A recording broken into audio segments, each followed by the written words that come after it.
issues. Boy, I will tell you, for the price point of that place per month, you would think there would be zero issues. And apparently, I looked at the price. There shouldn't be any problems. There, none. Yeah, I don't want to get into too many details, but apparently when she reported it to the office, they basically said they didn't have time. You know, which my first call would have been like, I don't have time to pay my lease. Stay right here just a second. Yes, can I get the Jefferson County Sheriff's Department, please? I love somebody stole it. Yeah. Either you're going to help me or I'm going to report a crime. I feel kind of bad because when this person first moved to town, this person was looking at other places. I was like, you do not want to live there. You want to live here. And this person, I think, in large part selected this place based on my recommendation. And now is having all kinds of issues with it. When I told this person, you don't want to live there. That's the bad part of town. Bunch of squatters there now. Yeah. Brown's turned it into like Pookie from New Jack City. They got blankets on them, shaking, smoking crack. So this is the dude. Get home from work.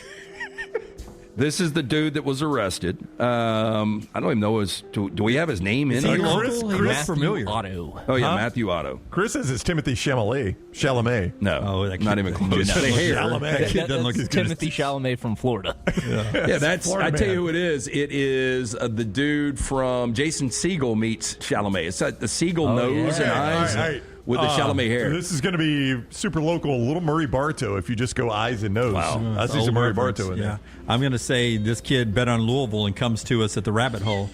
So it looks like Louisville. So January 31st, officer already in the Target parking lot when police department reported the same suspect was back in the store tampering with two more Dyson vacuum cleaners valued at $950 each. They stayed outside, waited. He was arrested outside of the store. He reportedly admitted to stealing the vacuum on January 29th and selling it on Facebook Marketplace. True or not true campaign? And his quote was, when you need money, quote, you need money. That's right. He's right. True or not true campaign slogan back in the day, nothing sucks like a Dyson. Was that not their slogan at one point? Maybe. I think it was. I think it was. Yeah, maybe so. I can't swear that it wasn't. Yeah. Jeeves is checking. Get it, Jeeves. Get on him, Jeeves. Hurry. Next up, Southwest. He's got the answer already. Jeeves already got the answer. I'm sorry. Oh, no, it turns out that's just something people like to say about Dysons. Never was an actual slogan. No, I'm an ad man from way back. It is crazy, like how polarizing the Dyson is, because I think I got mine at one local big stores, and there were two ladies helping me, and one was like it's way too heavy. Like, the Dyson is too heavy. You want to get another model. Well, I'm rolling it. I'm not carrying it. Well, I mean, I guess you got to lug the thing up the stairs. Some bitch is heavy. Oh, they're not going to have two? They're going to have an upstairs, downstairs vacuum? Well, you come a long way from the mud puddle. Southwest Airlines flight from Houston to Phoenix forced to return to the gate after a passenger stripped naked and began screaming before takeoff on Monday afternoon. I'm already in a very tense state when I get on a plane. I don't need any of this stuff at all. My comment instantly would be, I'm sorry, I ordered the fish. Oof.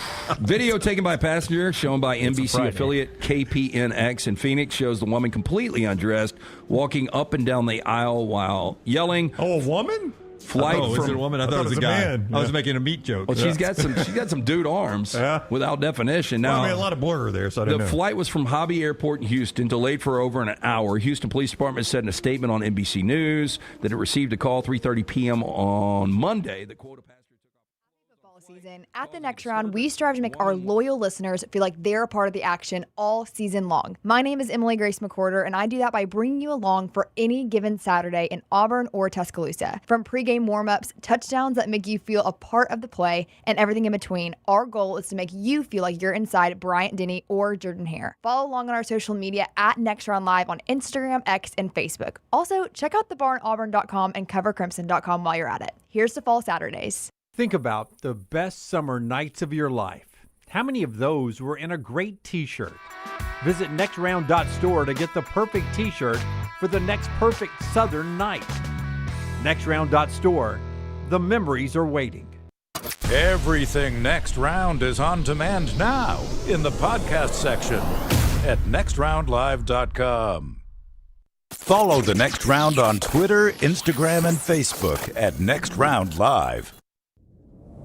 Jim Dunaway, Lance Taylor, Ryan Brown, Live from the Birmingham Racecourse Casino Studios, the next round, presented by Bud Light, is on now. Hey, here we go now. Live show on a Monday. We've got some crazy NFL signings. Money just flowing out of NFL owners' pockets. We'll get to that. We'll talk about tickets that are already punched. A little college football a little bit later on. But we start with Alabama's big win down at Auburn, 93-91 in overtime. You know, sometimes I get caught up in the fact that, you know, we're so close to this. We enjoy Alabama-Auburn matchups.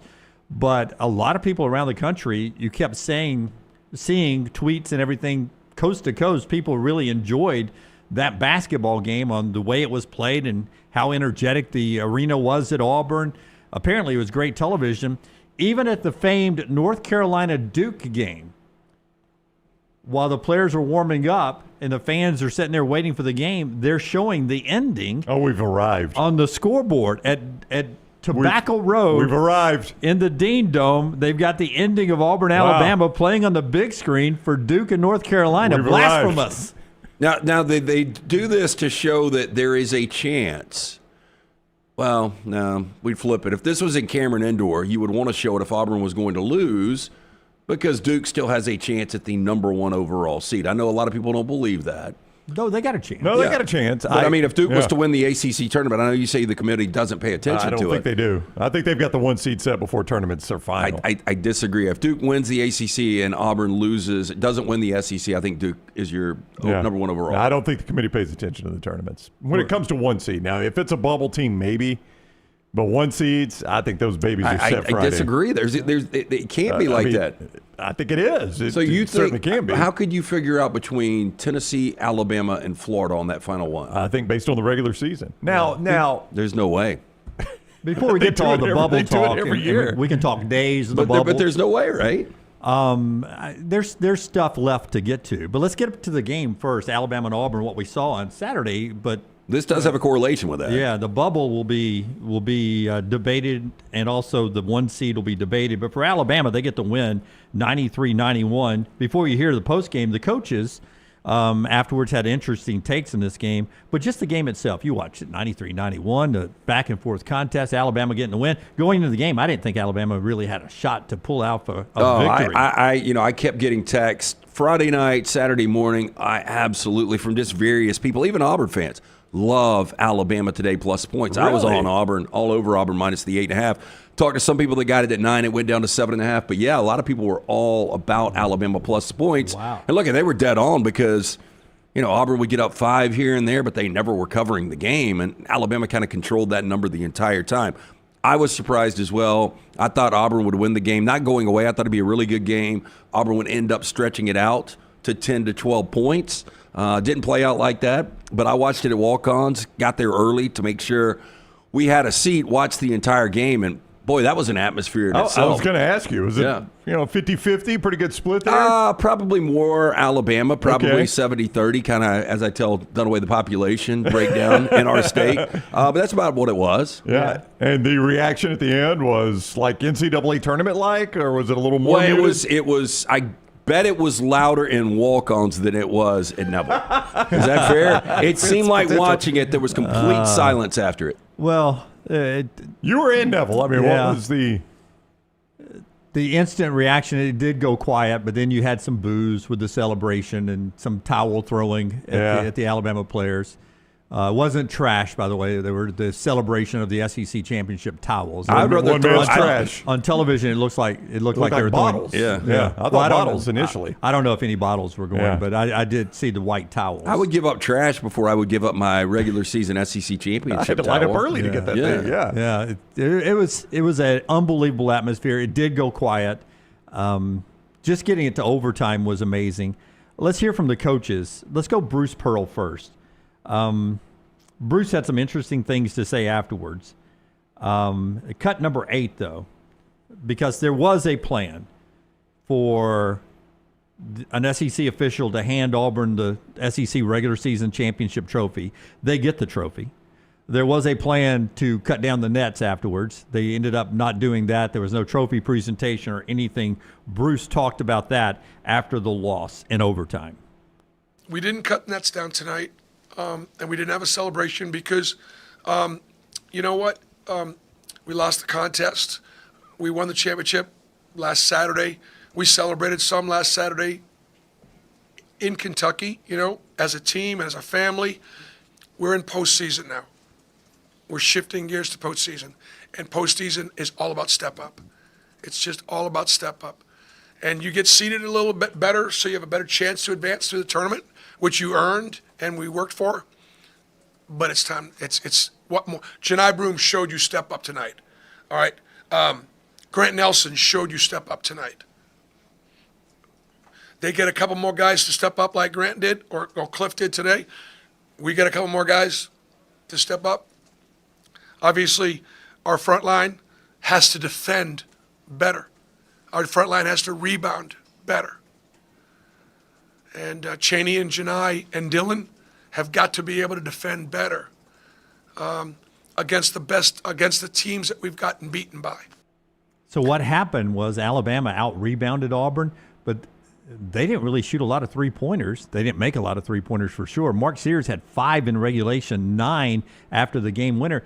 Alabama beat them at the rim. Well, I love the fact that he not only brings up Grant Nelson, which is really going to jump out his first 20-plus point game in almost 2 months, but Clifford Amorie, I mean, for what he was able to do, 7 of 7 from the field, it seemed like he was throwing down a one-handed dunk every other possession, and just how efficient he was, and there was really no answer for him. See if you can find a thread among these 3 teams. I'm just going to read you 3 teams. See if anything jumps out at you about these 3 teams, okay? Okay. You will pay close attention to me? I'm on it here. Let's go. Alabama is number 1 in the SEC in rebounds. Are they really? Mm-hmm. Okay. Total rebounds and rebounds per game. I mean, obviously, if you're going to be total, it's going to be rebounds per game. They've all played 31 games. Okay. Florida is number 2 in the conference. All right. In rebounding. Texas A&M is number 3 in the conference in rebounding. Can you find a common thread among those 3 teams? Yeah, they all beat Auburn. Correct. Yeah. Auburn is 1-3 versus those 3 teams. And I would assume, and I haven't looked at this, Duke leads the ACC in rebounding. Potentially. I think Duke leads I think they lead in everything good. Probably. They lead the ACC in popcorn sales. They lead the ACC in everything. But I'm just saying, if you're right. if you're looking for their 4 losses, it probably is teams that crush them on the boards. Yeah, and that's a concerning thing for Auburn moving forward. Like when you get to the postseason, you start to find these matchups you don't normally get. I'm playing teams I don't normally play. What is a bad matchup for Auburn? Well, it appears a bad matchup for Auburn's team that can rebound because Alabama, Florida, and Texas A&M are their 3 conference losses as your top 3 rebounding teams. And it was a rebounding disparity in all 3 of those games. You go back and look at it, and Bruce Pearl probably in all 3 of them said something similar to what he just said right there about rebounding. Can I say this, and you tell me if it's true? Duke does lead the ACC in rebounding. I'm the least stunning thing you'll say all day. Is it? I didn't expect Alabama to be more physical than Auburn was in that game, but they were.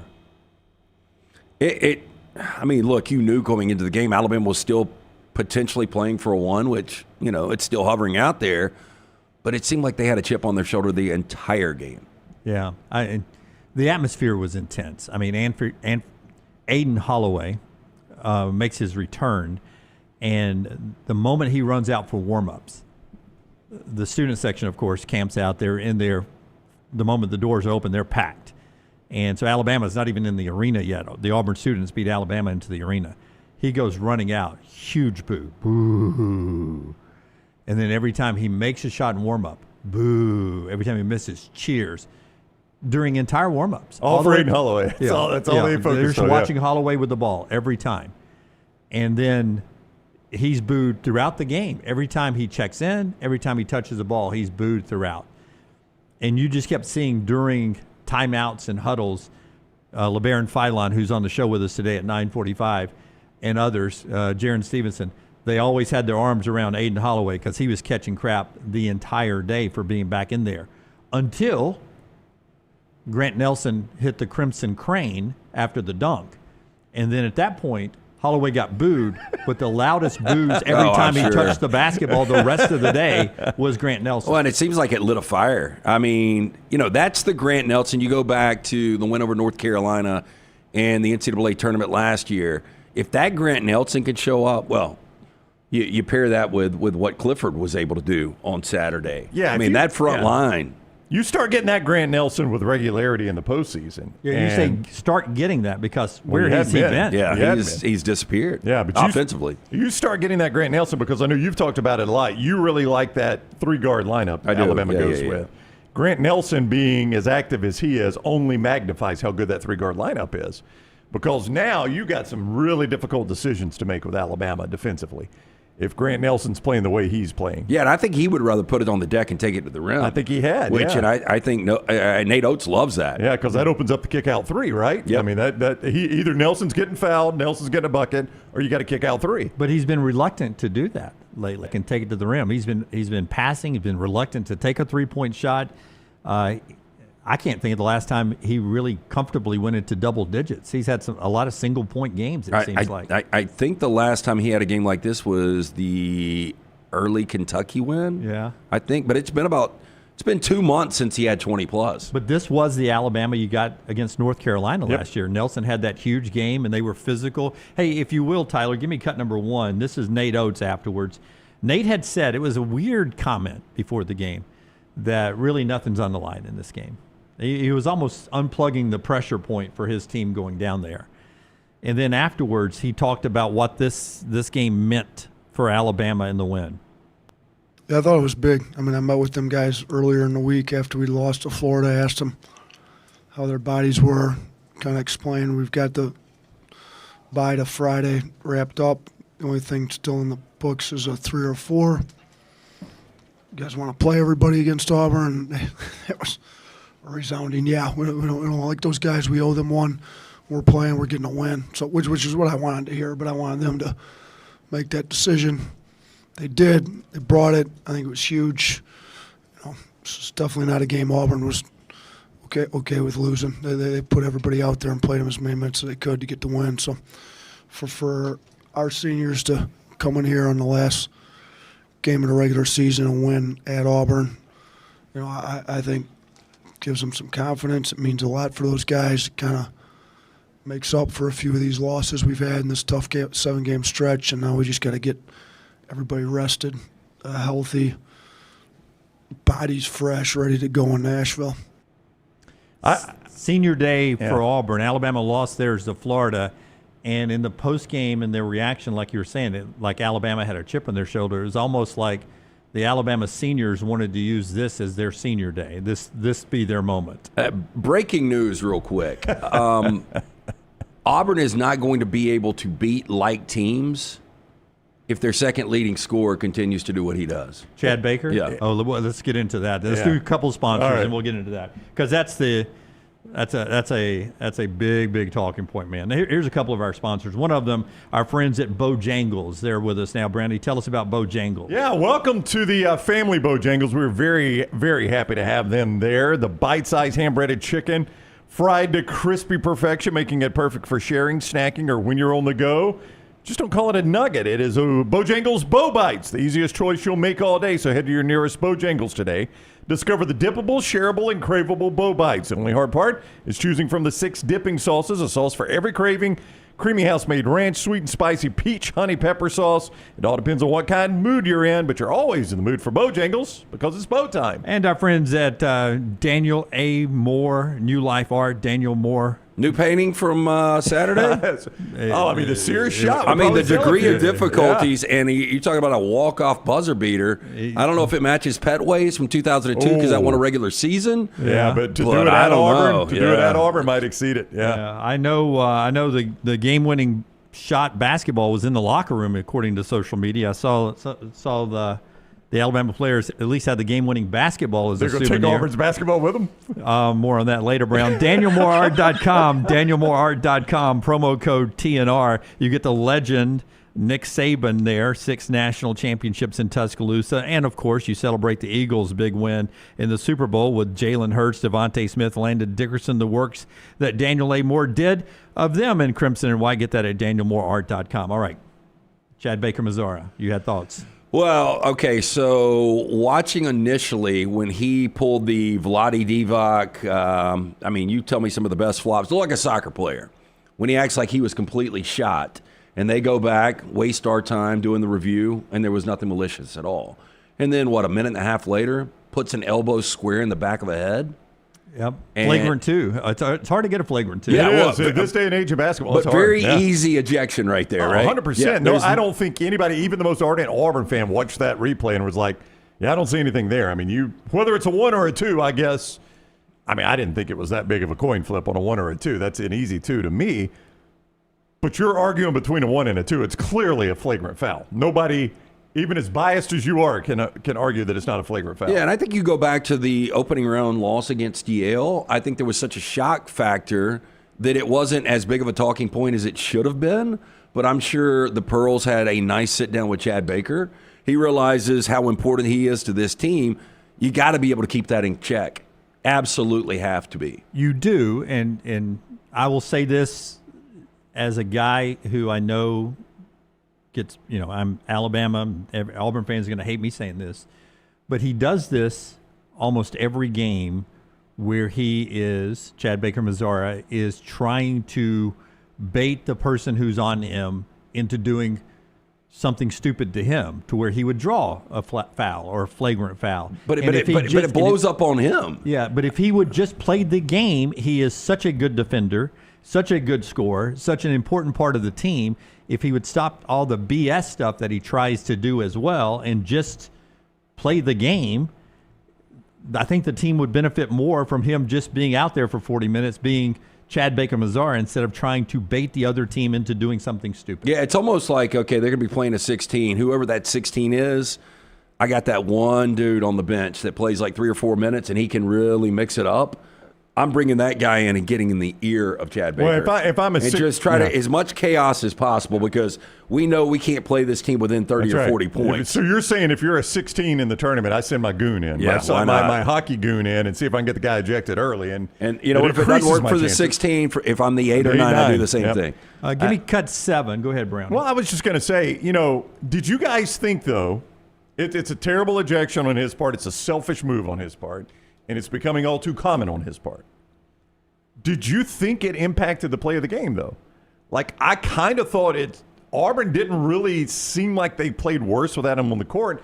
And to me, that's the most alarming thing. It's almost like his teammates are expecting this or accustomed to this. It's like Auburn didn't really get shook by it, I don't think. Yeah, but you don't know what his impact was going to be because Dunaway talks about, and this is legitimate, how good of an on-ball defender he is. That's absolutely right. But I'm saying, did you visibly see a difference in the Auburn team without him out there? No, not attitude, not their toughness, not the way they played, but he is one of their better defenders. Cannot argue that, yeah. And so just on the last play, 14 seconds left. Right. Him on the floor instead of somebody else. There's no doubt. They got confused defensively. Yeah. I mean, Alabama ran a set that confused Auburn for just a split second, and it allowed Sears. I don't know if Jimmy Dykes told you, Sears likes to get to his left hand. Yeah, he'll get to his left hand, and even if you try to take it away. And it allowed Sears to get to his left hand, and the game is over at that point. You're right. Still a degree of difficulty on that shot. Absolutely, yeah. Yeah, a shot that they don't take a lot of, right? No, I mean, falling away, what was it, a 12-footer? Yeah. See, everybody's agreeing with me in the chat room from watching. You were at the game, so it could feel different.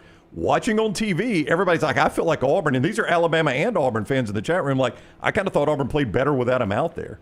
Bama was up 8 at the time and got very little, again, just like in Tuscaloosa, got very little out of the incident. Yeah, missed the two free throws. I mean, my God, Youngblood had to be seeing double at that point. Yeah. Almost like after when he took the free throws, you're like, okay, yeah. But then when you saw the foul, you're like, damn. Yeah.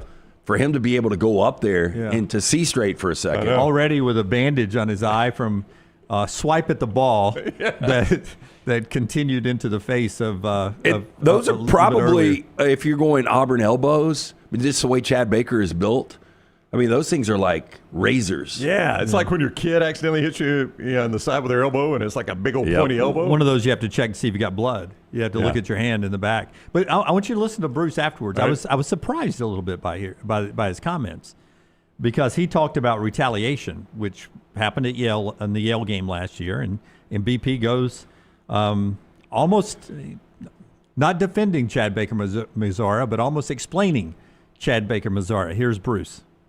Bruce, what's your message to Chad going into the postseason? Are you worried about him Well, what I'd like is for the first fouls to be called, and but I have not seen the play, so I just can't comment on whatever happened there. So obviously, flagrant 2 is something that this is his second time having it, and obviously, we're not as good a team without him, and so he takes a lot of contact. He gets hit a lot, and he can't. If it was some sort of a retaliation, he just can't retaliate. But I don't. I'll know more when I look at the play. I'd like to see the first fouls called. Takes a lot of contact. Gets hit a lot. Can't retaliate. Do we have any? Because I was looking for Bruce sound outside of that, where he said he hasn't seen the play.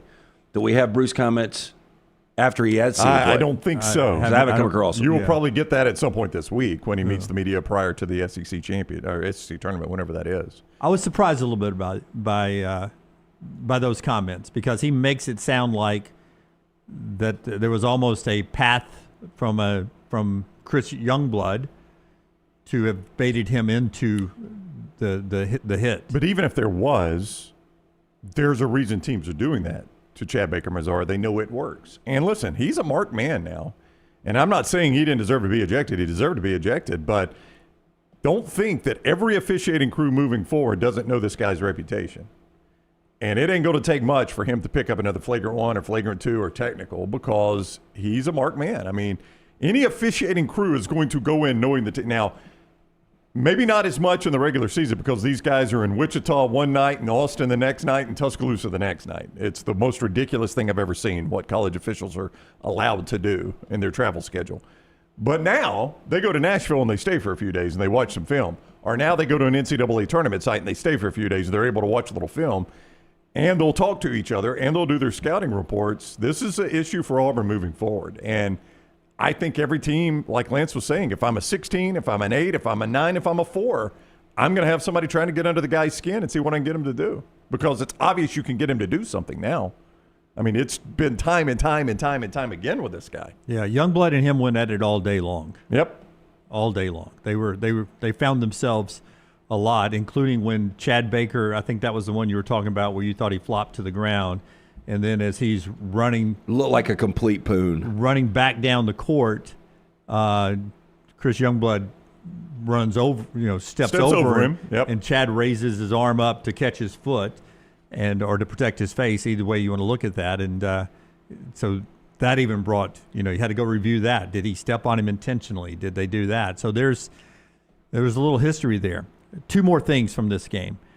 Being brought to you by our friends at mybookie.ag, where you can play tournament championships today and the whole March Madness coming up. Mybookie.ag, Brownie. Yeah, you absolutely can. I was going to pull up some of these basketball lines tonight just to see if we get what's the championship game tonight. I know we got SoCon. SoCon in the Sun Belt. Yeah, SoCon Furman is a 1.5-point favorite over Wofford. Yeah. Sun Belt, Arkansas State, a 1.5-point favorite over Troy. That's 2 good games. Oh, right yeah. there. Yeah. Both those for tickets. There is a big for Wofford. I was watching last night. I don't know if you guys have seen this. But he is like the quintessential men's league guy. He's already bald. He's got the headband. He's like a 6'9", 245 white guy. Oh, yeah? But, yeah, he's one of those that you're just like, how is this guy? This guy's about to be in the NCAA tournament possibly. Oh, that's true. You're right. That's the one thing about the NCAA tournament is we always discover guys that we haven't seen all year, right? And you see the guy that looks like that, and you're like, wow, I wish I'd have kind of watched him all year, to be honest with you. All right, mybookie.ag. Here's the bonus they got going on right now. 50% bonus up to $1,000 plus a 10% $10 casino chip, when you use the code next round. Now, listen, we've talked to you guys. Like some of you I want the casino bonus. I want the sportsbook bonus. We're combining them now. You get them both. 50% deposit bonus up to $1,000 and a $10 casino chip with code next round. Bet anything, anytime, anywhere with mybookie.ag, code next round. I just gave you the numbers on those games. You can play them all right there at mybookie.ag, code next round. Here's Grant Nelson after the 93-91 win for Alabama. Nelson, his best game in a long time in the Crimson and White. This is a big win for us. It's a big win for all of Alabama fans. So, I mean, it's good to just have that going into both tournaments. And, I mean, we still got a lot to learn from this. I mean, I don't think we finished it perfect, but, I mean, we came out with the win. But, I mean, really, we do got a lot to learn, and we got a lot to improve before we start these two tournaments. Now, I still say his Final Four loss semifinal dunk over the big man at UConn is his best dunk. But that was a massive dunk. Was that Donovan Clingan? I think so. Yeah. But he put it down, and it was on that stage. That was probably Grant Nelson's best dunk at Alabama. But that was a massive dunk on Saturday. And then he goes in to the crane, the Crimson Crane, I guess it's being called. Did you try in front of the mirror Saturday night? No, but I mean, for those that are around the country, I had to explain this to Dusty and Danny. There's no Alabama tradition with this crane. It's John Mechie started it in his final year, and it was actually Auburn and Bruce that brought it to basketball. Remember, John Mechie did it in front of the student section after the overtime win, and then Auburn beat Alabama, I think, at Neville. Or Is maybe that the one where he did it and he had the broom and he was waving the broom around because they swept Alabama? I don't know if he did it first in Tuscaloosa, but Bruce and Auburn I remember. stuck the crane, and that it's been a part of the basketball ever since. In basketball, I think Auburn's done the crane more than Alabama has, to be honest with you. I don't know. But Grant stuck it right there. Should it have been a technical or not? LTU first. Probably. For taunting. Yeah. You know emotions are going to be riding high in this game to begin with. Or at least you've got to pull him aside. But more than likely, go on and call the T there to try to get it under control. Was it Amore earlier this year that blocked somebody and then stood over him and said something, and that drew a technical foul? A very quick one, yeah. Yeah, I don't remember what game that was in. Brown should have been a technical. I mean, one thing I would say real quick, Brown, is it wasn't like Nelson. He was looking past. It wasn't like he was looking into the face of any one Auburn player. And there was contact between he and Broome, but it seemed pretty incidental. Like, I mean, Nelson's just turning around, Broome's just kind of standing there. It was like Broome was. Yeah, Cardwell was on the side, right? Yeah, it was a far cry from what you saw in Lansing over the weekend with Michigan and Michigan State. I mean, there was nothing like intentional there. By the definition of taunting, it's taunting. In a big game like that, am I okay with letting them go just a little bit? Yeah. Until there seems to be an issue, Well, let me ask you this, guys. Okay. Since I'm being hated, I'm sure, in the chat room right now anyway. It's moving too fast. I can't see the hate on you. So if I get a great defensive stop, okay, we've got you to turn the ball over. I've played great defense on you, and I do this. Is that taunting? Are you doing it at me or are you doing it at the crowd? I'm just doing it. Not at anyone. I mean, that's the definition of taunting. Are you doing it at me or at the crowd? Yeah. Well, was he doing it at Broome or an Auburn player? I don't know. He had turned around and Broome was standing there. Yeah, so I mean, they're right there, but he was like looking off. He knew what he was doing. Yeah. But put it this way, if that is moving forward, if Chad Baker-Mazara does something like that, he's going to get teed up. Yeah. No, you're probably right about that. In the past, you couldn't do anything in college football. Yeah, which I don't want that world. And in basketball, you've been able to throw the 3 goggles up and stuff. There's always been things, shoot arrows. I mean, there are so many things you could do in basketball. And standing over somebody and talking, that's taunting. Turning around, sticking the crane. I was surprised he did not get a technical foul, to be honest with you, in that setting. I think some of that is going to depend on what is the temperature of the game. Like if we've had issues. Well, it was hot, and it got hotter right then. Yeah, it was hot, but had you had any real issues where the refs had to step in? I can't remember when the first Chad Baker, Chris Youngblood bout started. What round one? When round one between that fight was? Yeah, I'm fine with the no call. I mean, by definition, calling God is. I mean, that's almost the 3 goggle, right? Calling God. That's not really at anybody's face or anything. Yeah. The one that would come close to taunting, I've thought all year long, has been great defensive play. And now you've got them to a shot clock, or they've turned it over and you've played your ass off on defense, and then you do that and you throw 2 thumbs down. That's been borderline taunting all year long to me. And you do that, and that's part of Auburn's swagger. I don't want to see that whistled either. The crane thing seemed to be back a little bit there. What about waving at the student section if you're on the road? I got no problem with that. I don't either. I mean, if you don't like it, beat them. Yeah. I mean, they're yelling at you. Yeah, if you don't like it, beat them. Yeah, that's. I mean, now if you're if you're walking down to the bench, waving at the bench, you probably got a different story there. I don't know about you guys. That was the best game that I have seen this year. I would agree with you. Yeah. And I don't even know what's second. And again, maybe it's just because of what we do and where we are. But when you got 2 top 7 teams playing like that for 40 minutes, and then we get extra basketball. And I thought when Broome hit the 3 that we haven't talked about, I don't like Broome taking the shot. No. Like, I never like him taking threes. But I don't know who else you wanted to take that shot. But, boy, that was a massive shot. And I thought there was no way we weren't going to double overtime. That guy made any big bucket he needed to make. He was there. He was played great. His butt off. But I'm just saying, normally I don't like him trying to stretch the defense because it ends up being a missed shot. I would just say, though, in regulation, I was a little surprised the shot he got off at the end of regulation. Yeah. You get him the ball out on the wing one-on-one with Nelson, and the best you get out of it is a 15-foot fadeaway to win the game was a little surprising to me.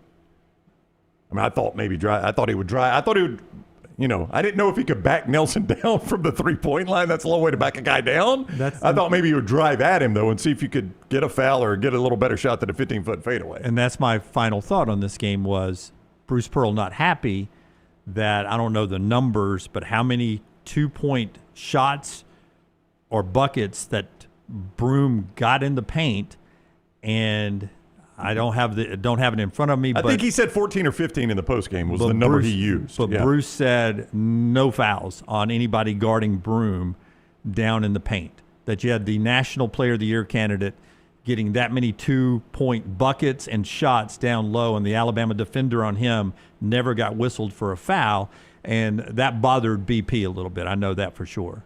Well, because I saw afterwards he spent some time talking to an SEC representative in the tunnels of Neville Arena about the officiating. Well, I'm or sure, just talking. You just saw him talking. Well, I walked past him 3 or 4 times.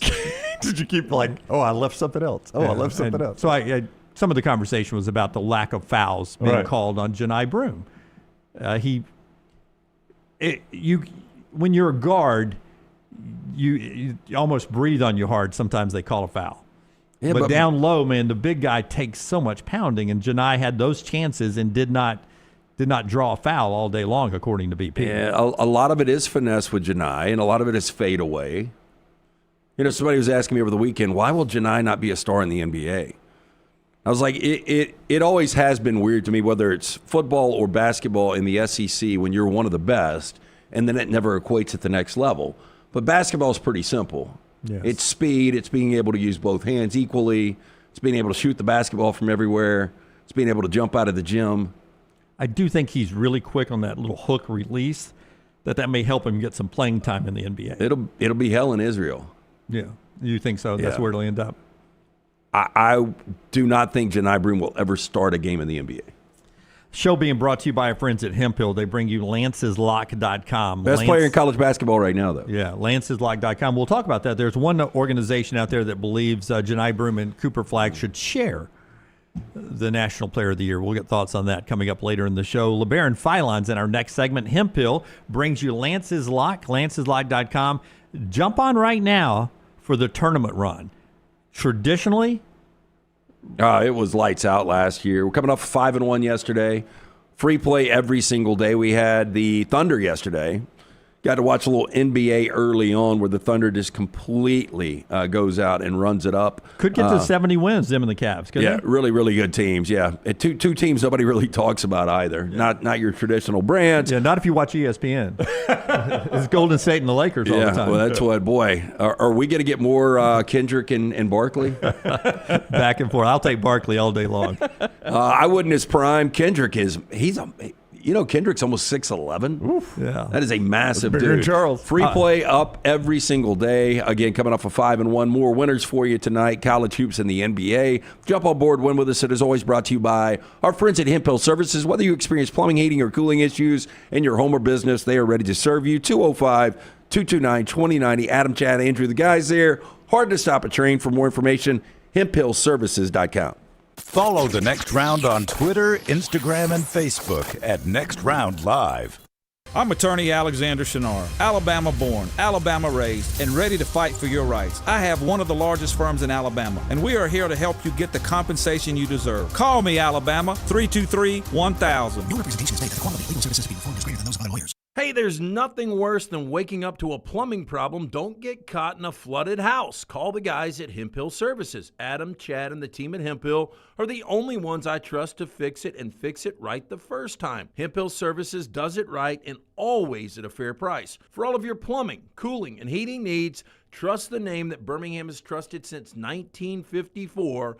That is Hemp Hill Services. Call now, 205-229-2090. That's 205-229-2090. Remember the name Way to Wellness if you're battling weight loss in your life. I'm Jim Dunaway from The Next Round. There was a time I was over 216 pounds until Way to Wellness helped me lose 45 pounds, and now for over 2 years, they've helped me keep that weight off. Here's their website, aplanforme.com, aplanforme.com. That's a great name for a website because there's no cookie-cutter plan. Everything is designed specifically for you. No contract, no sign-up fees, and your first consultation is free at Way to Wellness. Celebrate the best time of year, tournament time, with mybookie.ag. Sign up right now, code NEXTROUND, and receive a 50% deposit bonus up to $1,000. Plus, a $10 casino chip. Tournament time is here, so enjoy it even more by playing along at mybookie.ag. Bet anything, anytime, anywhere with mybookie.ag. Use code NEXTROUND on your initial deposit for a 50% deposit bonus up to $1,000. Plus, $10 casino chip. Don't get caught by the buzzer. Sign up now at mybookie.ag, code NEXTROUND. Hey, Lance Taylor from The Next Round to tell you about one of our favorite places for breakfast, lunch, and dinner. That is Hamburger Heaven since 1982. Hamburger Heaven has been serving Birmingham's best hamburgers, cheeseburgers, French fries, hand-spun milkshakes, and sandwiches made fresh to order. All of their ingredients are fresh and prepared daily. This includes their beef, always fresh, never frozen, hand-pattied each and every day. For breakfast, lunch, or dinner, visit any of the 4 locations: Highway 280, Irondale, Gardendale, and Homewood. You could win a Cadillac CT5 or your share of $25,000 in free play and cash at Birmingham Racecourse Casino. The more you visit, the more chances you have to win. Play the latest, most exciting games around with fun bonuses and big jackpots. You can be a winner too. Come win your share during the Cadillac CT5 and $25,000 giveaway at Birmingham Racecourse Casino. Drawings April 5th and 6th. Located off I-459, exit 31, Derby Parkway. Must be 21 or older, must be present to win. It's bow time. Tired of choosing between sweet and savory? Why not have both? Introducing Bojangles' new chicken and bowberry waffles. The bold Cajun chicken filet you love, now drizzled with a bowberry honey glaze and sandwiched between 2 warm waffles. Which means your favorite meal of the day just met your new favorite dish. And lucky for you, it's served all day. But it's only here for a limited time, so try chicken and bowberry waffles at Bojangles today. It's bow time. Follow Next Round Live on Twitter, Instagram, Facebook, and YouTube. The social media team at Next Round Live is dedicated to giving you daily news conferences and practice video from UAB, Alabama, Auburn, and around college football. Follow and compare to the sites you used to visit. You'll also get the latest highlights and news from the Next Round Daily Show. Turn on the notifications so you don't miss a thing. Next Round Live on Twitter, Instagram, Facebook, and YouTube. See more at nextroundlive.com. I'm attorney Alexander Shinar, Alabama born, Alabama raised, and ready to fight for your rights. I have one of the largest firms in Alabama, and we are here to help you get the compensation you deserve. Call me, Alabama, 323-1000. Your representation is made that the quality of legal services being performed is greater than those of other lawyers.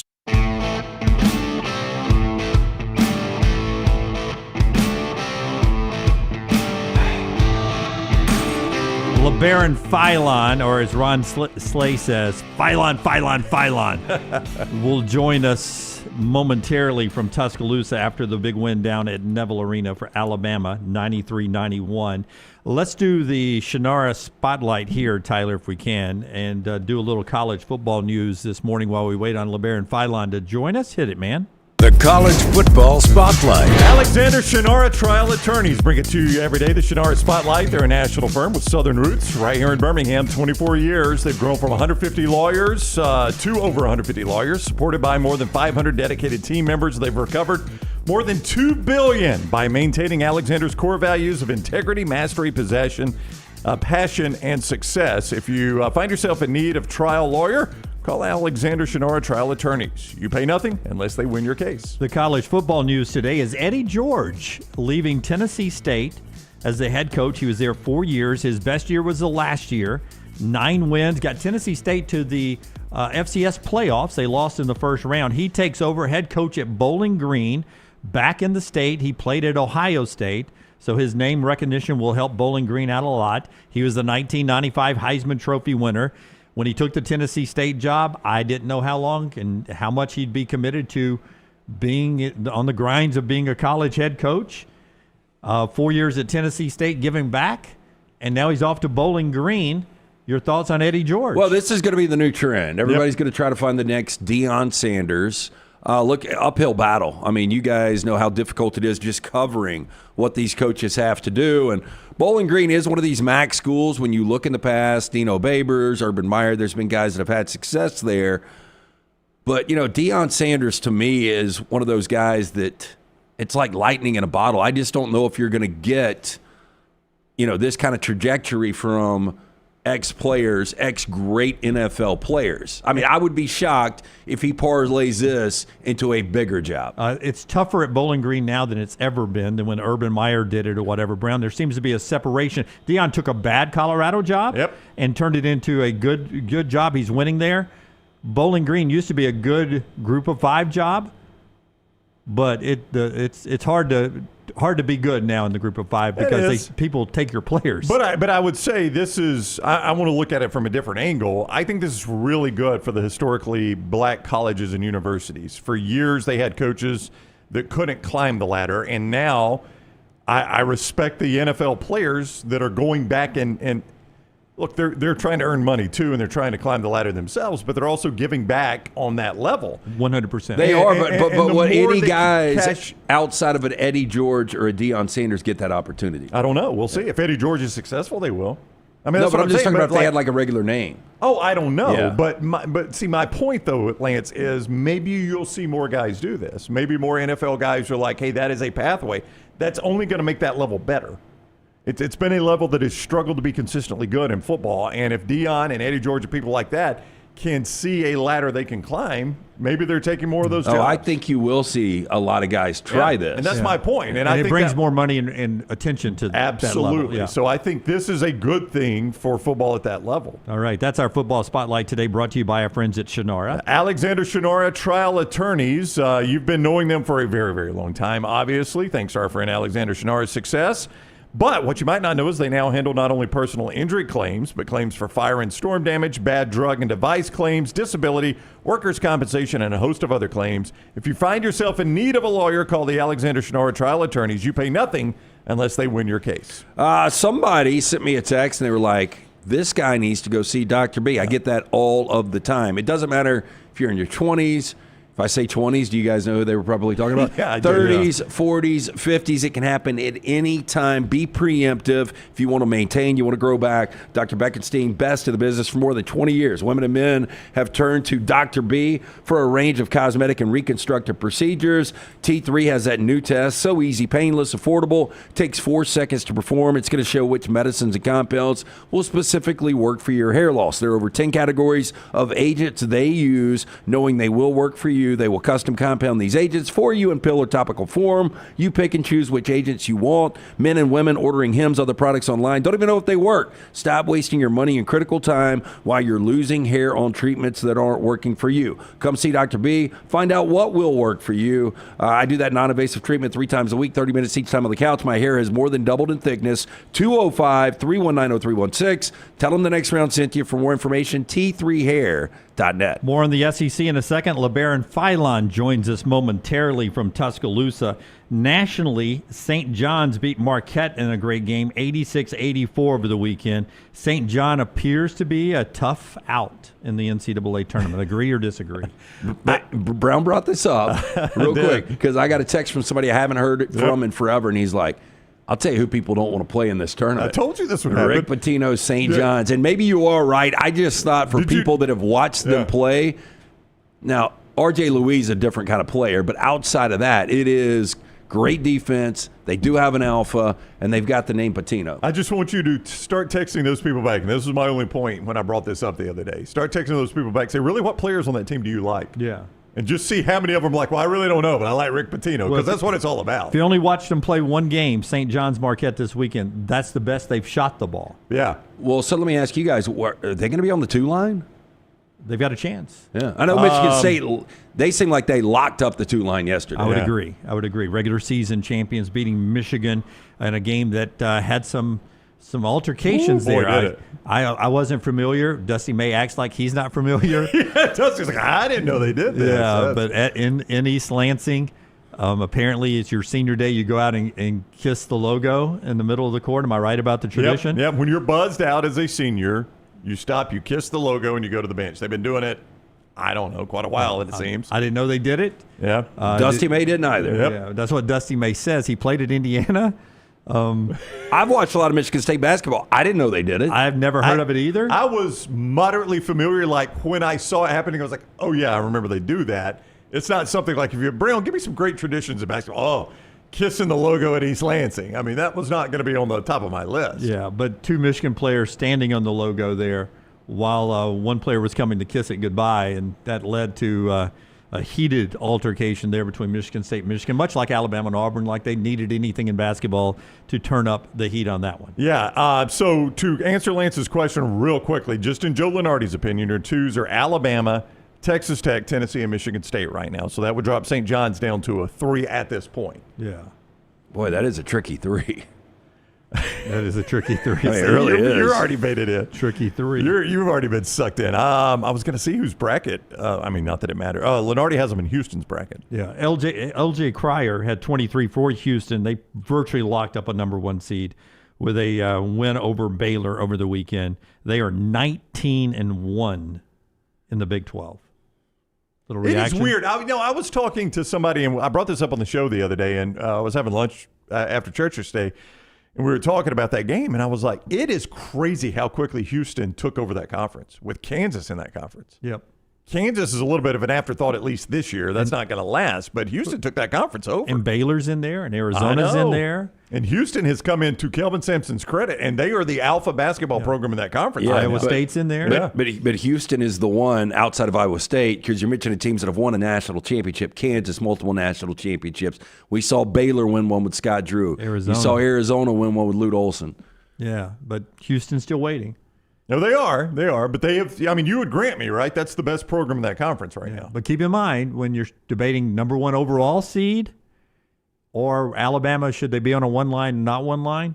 Both Alabama and Auburn have wins over Houston. They do. Yeah. They do. I mean, we're just going to score at home. Duke won. They beat North Carolina. They finished 19-1 in the ACC.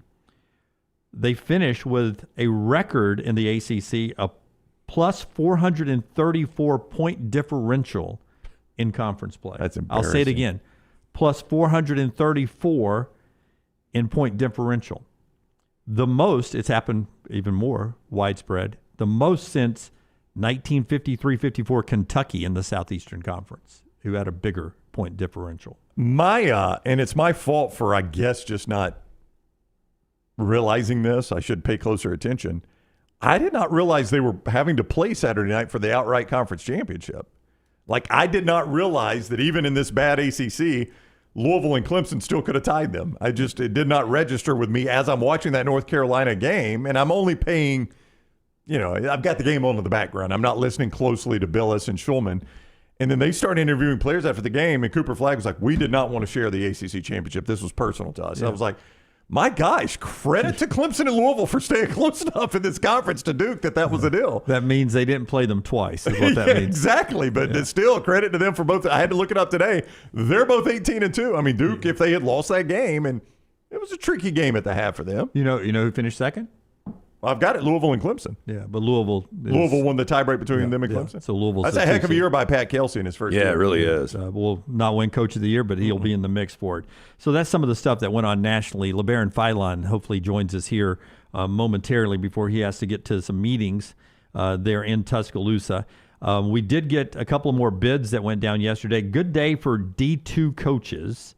Lenny Acuff, our buddy who used to coach at Alabama Huntsville. He was at Alabama Huntsville, UAH, for 22 years. He has now gone to Lipscomb. He's been there 3 years. He's got 20 wins or more, 3 straight years there, and now he's got them going to the NCAA tournament. And watching, and there you see Lenny and the guys celebrating, punching their ticket to the NCAA tournament. And they become, I was watching the ESPN pre-bracket show.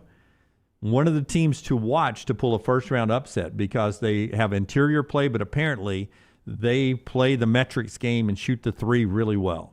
Well, Lenny's he is a well-respected guy, coached up in Huntsville for quite a while, but a well-respected basketball mind, and was very, very good up there. And that's just one of those programs that Belmont and Lipscomb, Lance, you just feel like you always worry about them. If you see them in your bracket, I always feel like that's going to be a good fun. Regardless who the coach is, I always feel like I'm getting a good fundamental team when I play Belmont or Lipscomb. And the other D2 coach was Drake. Their guy Ben McCullum was at a place called Northwest Missouri State for years. They only lost 21 games in the last 7 years before he came to Drake. Brought 4 of his players with him, and that's a dangerous team if you're looking for a first-round upset as well. Well, look, 30 wins this year, and I was watching that Missouri Valley Championship game yesterday, and I was thinking to myself, Drake with 30 wins, well, they got their 30th yesterday. If they lose this game, they're done. And they've got out-of-conference wins over Miami, Vanderbilt, Florida Atlantic, and Kansas State, but not great years by some of those teams. So the out-of-conference wouldn't have helped them. Boy, it sucks, doesn't it? But I mean, you guys agree. There's no way you can lose 3 games in the Missouri Valley and be Negative. or be in. And not be in. I mean, that just stinks. Like, if you're one of those teams, you play elite all year long, and one bad game in the tournament and your year's over.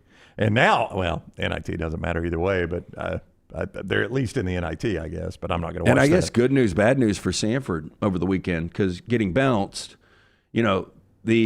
the good news is if you were to get in the tournament and win a game, there's a good chance Bucky's gone. Bucky would be gone. Labaron Philon is the Alabama guard, the freshman who has played great ball for the Crimson Tide this year, joins us now on the Shannara Hotline. Welcome in, Labaron. How are you today? Good. Thank you for having me. Yeah, we appreciate you coming on. Our time's limited. You got to give it to a team breakfast, so let's get after it. Walk us through the final set there. You've come out of the huddle. You're bringing the ball up the court. You know what you're looking for with the clock running down. What was it like out there on the court? It was kind of a great play. I seen Coach O say, he really didn't draw up a great play, but I thought it was good, just get the ball in Mark's hands. And, I had a plan to throw them off. Last game at Tennessee, we kind of didn't handle the end of the game well, but, they pointed emphasis, in practice. So we just, walked through it a bunch of times, and it just, it got there to that point. And, you never know when you need special situations like that. So just to drop a play like that and just get the ball in his hand was, very, very smart for Coach. The late, great Kobe Bryant used to talk about his favorite thing was playing on the road and hitting one of those silencers where the crowd goes from frenetic to completely silent. I was actually at a sports bar watching.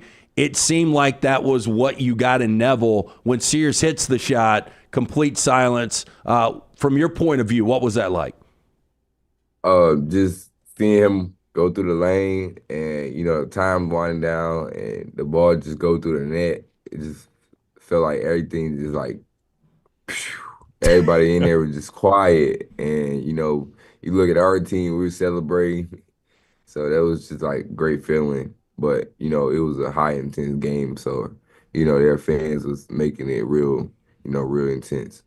The lead up for your buddy Aiden Holloway, how was that for him, and how did you guys sort of embrace this for him having to go back to the team he started his college career at their place? I would imagine there was a little bit of anxiety for him, I assume, going into that game? No, I don't think so.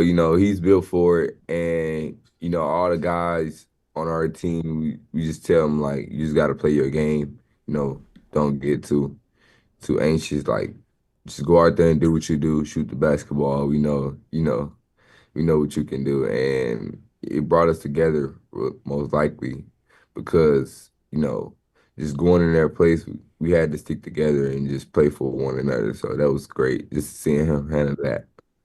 Alabama's Labaron Philon on the Shannara Hotline. It was a tough week for you guys, though, leading into this game. Tough loss at Tennessee. The home loss on senior night to Florida. At what point did you realize this team mentally, though, was in a place where those two weren't affecting you anymore and you had a shot to go win at Auburn?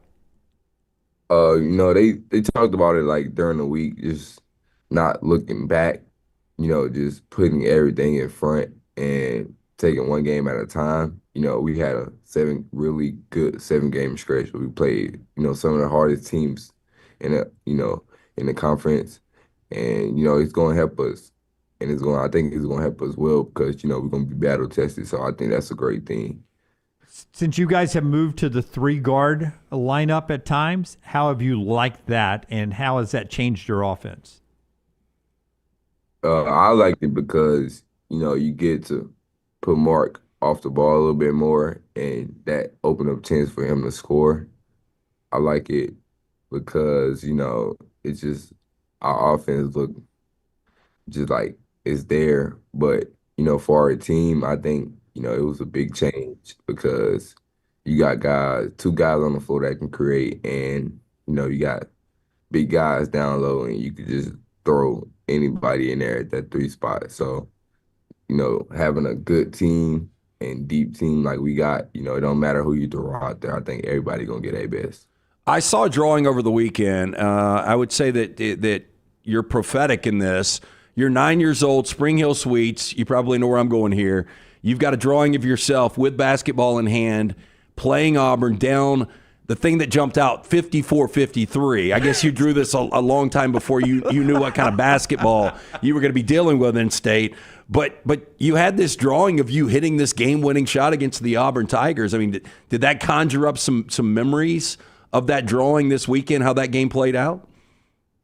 Yeah, it was so crazy. Like, when we was walking in the locker room, like, I was just saying to myself, like, that's a real, like, manifestation because, like, I drew that picture, you know, even though we didn't win by, you know, 3-point bucket, you know, it was still a game winner. So I was saying to myself, I was like, did I really just predict that? And then it happened at their floor. I was like, yeah, that's kind of crazy. But it was, you know, it was just fun experience. Is Grant Nelson the most surprising dunker you've ever played with? Like, I don't know if people know he can dunk the way he can dunk. Oh, like, yeah, he probably can, like, he can do some crazy things, but, you know, that dunk was so insane. You know, I was sitting on the bench when it happened, and all I hear is just everybody go crazy. I really didn't, like, see it because I was talking to Coach Murphy, but I looked up, and everybody was going crazy. I mean, it seemed like it did kind of spark you guys, though. I mean, it was almost like that was the attitude you guys are carrying into this game.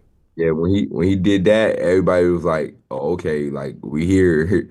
we about to get this thing on the road. And then Cliff had another one. That was a good one, too, So, Labaron, we know you got to get out of here. The older you get, the more you're going to want room in your bed, especially with your size. But growing up, you slept with a basketball. Did you spoon the basketball? Was it under one arm? I mean, how do you sleep with a basketball? And like, how many years did that last? So it all started when I was small. You know, my auntie used to say, I used to, you know, before every Little League game, I used to tell her to put it on Space Jam before I go to sleep. And I used to watch it. And now, like, I used to have a basketball almost every day.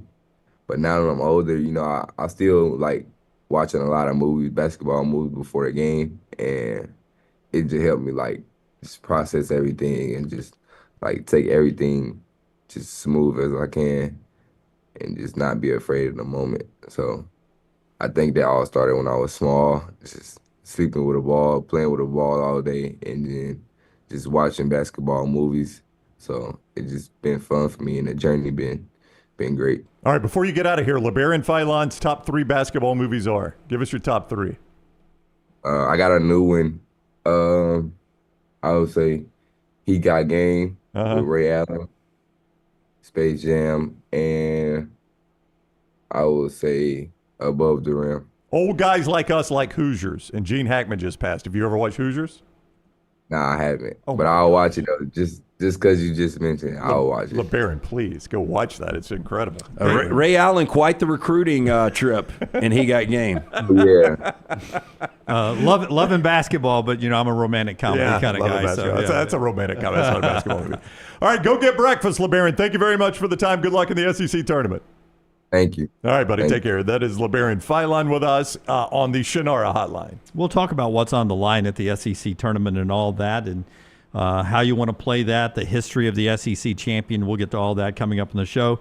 I had a vision on who's going to win this thing, too. Oh, a vision from LT. Big dog. SEC tournament vision? Yeah. Okay, that's, I bet I got the same dog. We'll get to that right on the other side then. We'll go to Visions, the show being brought to you by a couple of great sponsors. One of them, our friends at Odie's. LT, tell us about Odie's. A great place to go, of course, all weekend long, starting on Friday, Saturday, the live music, but just a great place to go hang out today, enjoy some of that chili and a grilled cheese, incredible food from Ronnie Davis for more than 35 years, award-winning wings, delicious burgers, fantastic sandwiches like the Diablo sandwich, ice-cold beer buckets full of the Bud Light. Every Wednesday, the original location will be there for Odie's Team Trivia. 2 locations, Stop and See Woolhaver, Birmingham Institution, Odie's Tavern. New website for our guys at A+, AlabamaBathRemodels.com, AlabamaBathRemodels.com. I don't want to say it's because we show you the photos of our bathrooms, but maybe that's why they changed the website. I don't know. They do more than just master baths, but, man, so many of you have called them about the master bath remodel because you have seen it here on the show, and I hope you know how much we appreciate that, and Brad's doing as much as he can to get to everybody. Brad Bell specializes in master bath, kitchen, and master bedroom closets there at A+. But that's not all he does. He does it all there, but it's where you're going to make some of your money back when you go to sell your home. It's rooms you're going to enjoy while you own your home. I'll give you Brad's cell number, but before I do that, just remember this website, AlabamaBathRemodels.com, AlabamaBathRemodels.com. That's where you can see some more before and afters and all the great work that Brad does. Here's the number, 205-422-1758, 205-422-1758, AlabamaBathRemodels.com. Lance and I go to Visionland next. Take the next round anywhere you go with official Next Round gear. Buy yours today at nextround.store. I'm attorney Alexander Shinar, Alabama born, Alabama raised, and ready to fight for your rights. I have one of the largest firms in Alabama, and we are here to help you get the compensation you deserve. Call me, Alabama, 323-1000. No representation is made that the quality of legal services being performed is greater than those of other lawyers. Let's face it, a home is one of the most powerful assets you can have, and our friends at Mortgage Right want to help you build wealth through home ownership. Mortgage Right is all about providing competitive rates, a variety of loan products, and a multitude of resources for a seamless home buying experience. They treat their borrowers like family and are always looking to bring more happy homeowners under their roof. See more by visiting mortgageright.com/TNR today and start living. That's mortgageright.com/TNR. NMLS 2239, Equal Housing Lender. Hey, for all of your IT and printing needs, reach out to our friends at Xerox Business Solutions. Look, I'm still one of those old school guys. I print my notes every single day for the show. If you watch the show here on the Next Round, you see all the notes in front of me. From day one, Xerox Business Solutions, they've been with us here at the Next Round. Local for over 45 years. For all of your IT and printing needs, visit XeroxBusinessSolutions.com or call 205-969-3000. That's 205-969-3000. If you are a business that does a lot of printing, like a car dealership, mortgage company, real estate office, tax office, bank, school, or university, print more and spend less with ImageCraft. ImageCraft is located at 1151 Gadsden Highway in Trussville, just down from the Pinnacle Shopping Center, and online at imagecraft.net. They carry all the major brands like HP, Brother, Canon, Dell, Lexmark, Konica Minolta, Kyocera, Ricoh, Sharp, and Xerox. Shop in-store, mention TNR for a 10% discount. Shop online at imagecraft.net with coupon code TNR10. ImageCraft. Print more, spend less. Looking for a great place for that boring meeting? Leave the office and go to the Golfus. What about corporate events like board meetings, sales meetings, customer appreciation events? How about the Golfus? Watch parties for football and basketball, parties for birthdays or couple showers. The Golfus is a great place for those. The Golfus has Birmingham's best golf simulators and man caves in Vestavia on Highway 31, opening soon in Trussville and on Highway 280. Bring whatever you want to eat or drink, even bring your own clubs. Get out of the office. Go to the Golfus. Book your spot now at thegolfus.com. Celebrate the best time of year, tournament time, with MyBookie.ag. Sign up right now with code NEXTROUND and receive a 50% deposit bonus up to $1,000, plus a $10 casino chip. Tournament time is here, so enjoy it even more by playing along at MyBookie.ag. Bet anything, anytime, anywhere with MyBookie.ag. Use code NEXTROUND on your initial deposit for a 50% deposit bonus up to $1,000, plus a $10 casino chip. Don't get caught by the buzzer. Sign up now at MyBookie.ag, code NEXTROUND. Stop by the New York Butcher Shop and pick up the finest in certified Angus prime beef steaks and burgers, premium pork chops, ribs, and all-natural chicken cut to order just for you. Their chef-prepared entrees and side dishes are the perfect dinner-to-go choice for your family and are ready to heat at home. With a great selection of fine wines and desserts, the New York Butcher Shop is your one-stop dinner shop. 2 locations to serve you, Cahaba Heights and on Highway 119 in Greystone. The New York Butcher Shop. Rare quality, well-done service. It's bow time. Tired of choosing between sweet and savory? Why not have both? Introducing Bojangles' new chicken and bowberry waffles. The bold Cajun chicken filet you love, now drizzled with a bowberry honey glaze and sandwiched between 2 warm waffles. Which means your favorite meal of the day just met your new favorite dish. And lucky for you, it's served all day.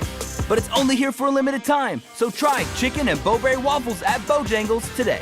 It's bow time. I'm attorney Alexander Shinar, Alabama born, Alabama raised, and ready to fight for your rights. I have one of the largest firms in Alabama, and we are here to help you get the compensation you deserve. Call me, Alabama, 323-1000. No representation is made that the quality of legal services being performed is greater than those of other lawyers. Jim Dunaway, Lance Taylor, Ryan Brown.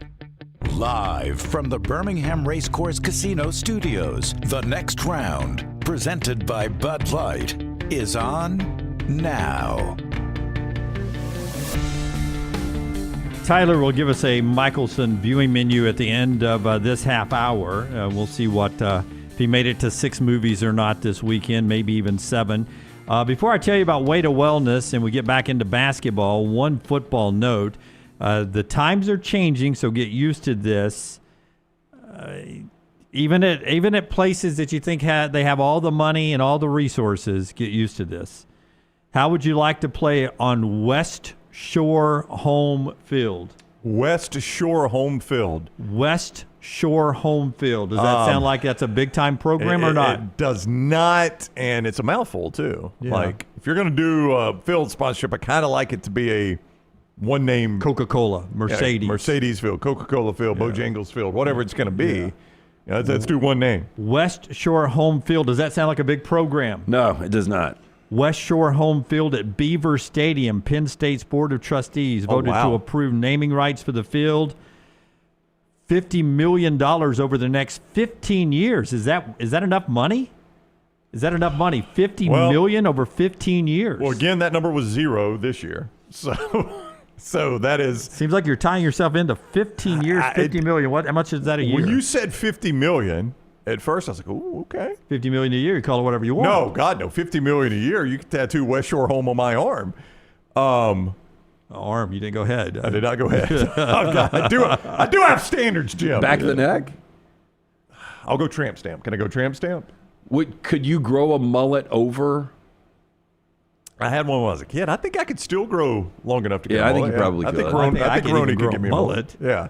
I mean, that's the only place it grows right here. What about if you just grew a mullet and had everything else shaved? I haven't seen that one. That's a skullet, right? Yeah, but the skullet more starts a little bit higher. But if you just had the we'd call it tail, a ballet. A ballet. What would you do that for a month? Like if somebody gave you an extra $5,000 a month cash, would you do it? Need to be higher than that. Yeah, $5,000. That's a little low for that. Yeah. Where do you think Maggie's number would sit on that for you to have that? She wouldn't care. 1,000 a month, you can do it. She never glances at me anyway. I'm just a voice in the room. But I mean, $3.3 million a year is significant money. Is it for that? I don't know. It's significant money. That's what I was going to say. Is it for that? I've got to see. What is West Shore Home? Is that home insurance? I don't know. And why is it West Shore if it's in Pennsylvania? Which is I thought you were going to give us like it's some Hawaiian school or something. Pennsylvania, by all accounts, is on the East Coast.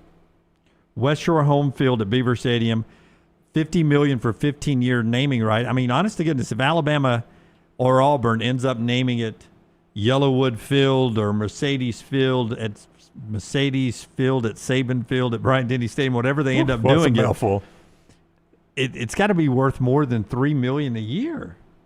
How much you say? 3.5? 3.5, 3.3. Yeah. 3.3. It's got to be more. It's got to be. You got to get more squeeze out of the orange. Give me the value.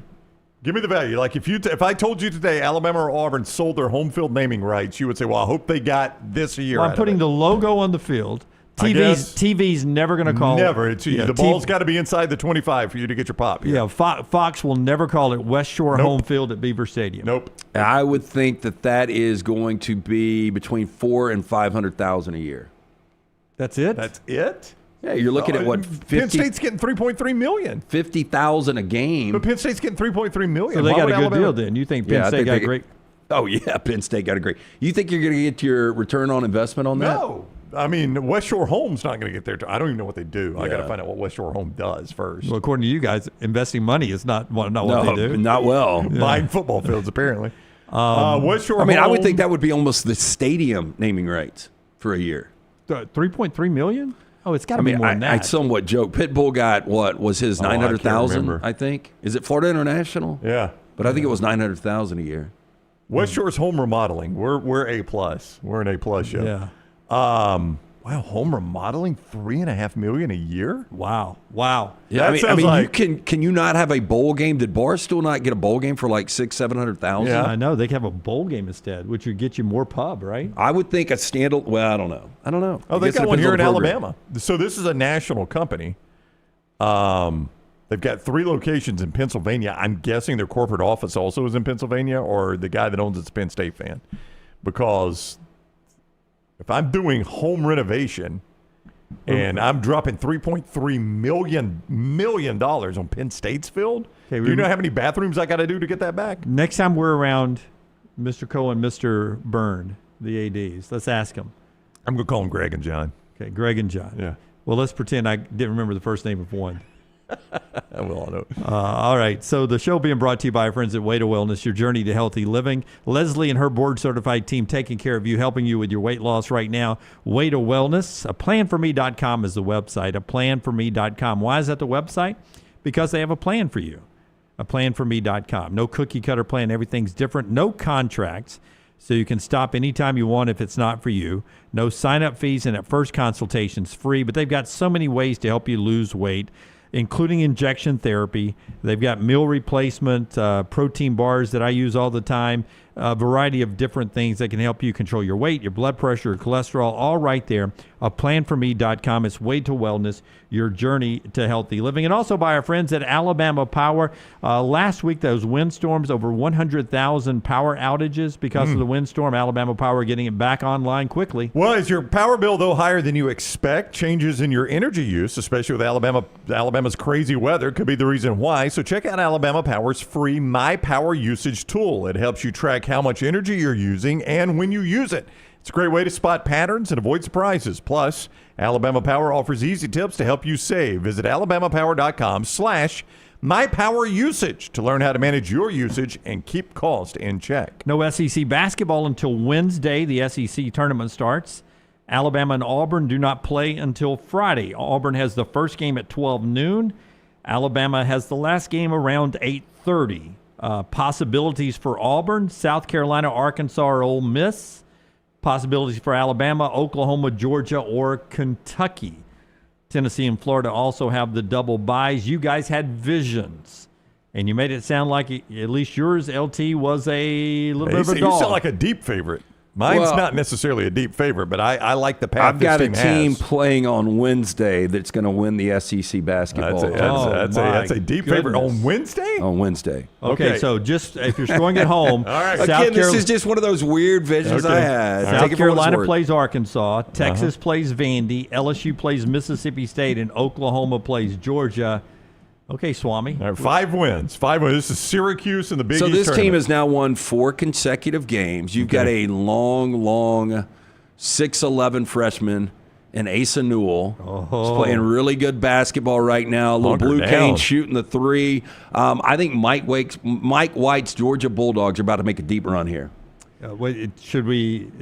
Does James Spann have his suspenders out at any point in Nashville? Last time Georgia won this thing, I know. we lost the roof of the Georgia Dome. I really haven't looked that far ahead to the weather. We do have an announcement on where we're going to be. Everything has gotten solidified, time, location. We probably haven't even told you about it, have we? We have not. In fact, I dropped the location on Sirius XM this morning, and the location changed. Unfortunately. Can we call Dusty and Danny back? No. Well, we do an early going show, and when people are – and I know Nashville's almost a 24/7 town now. But because of bartenders, setup, renovation, yeah, a lot of things. There's renovation going on too. Announce it. All right. We got it finalized? So, yeah, we do have it finalized. We're not moving far, but we're moving to the cellar, which is Printer's Alley, the cellar, and I'll get the exact location for you. It's still not a far walk at all from Bridgestone. Yeah, really cool. Yeah, we're only a couple of blocks away from Bridgestone, but we'll have, I guess the weather's going to be good because talking to our buddy Richard Holland with Kicking It Coolers, we're going to have window up. We're going to be right there on the street. It's an outstanding setup, though. It is. So the Cellar Bar, which you will find it in Nashville at 211 3rd Avenue North. We'll send this out on social media, too.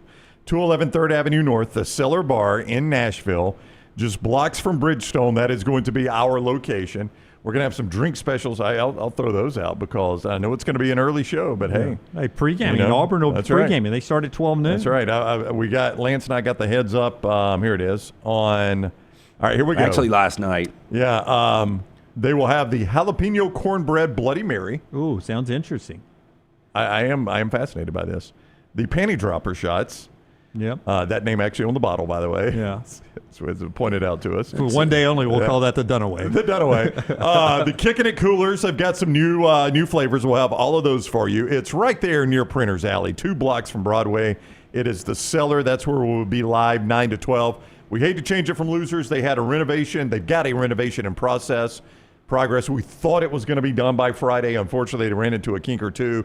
They wanted to do that big grand opening with us. We hate it. We can't do that. Still go to Losers and support them. They're just doing the renovation upstairs where we have been, but we're going to move it to the Cellar to guarantee that everybody can get in. Yeah, it's over. So Printer's Alley, the last time we were all in Nashville. It's near the Ryman. At least at that location was when we were heading to Georgia, Alabama. And we stopped in Nashville with the inclement weather. Oh, yeah. We were walking around basically on ice. Yes, I do It's remember right there in that. that location. Yeah, we went in there and had pre-drinks and then went to a bar next door, right? Yes. For more drinks.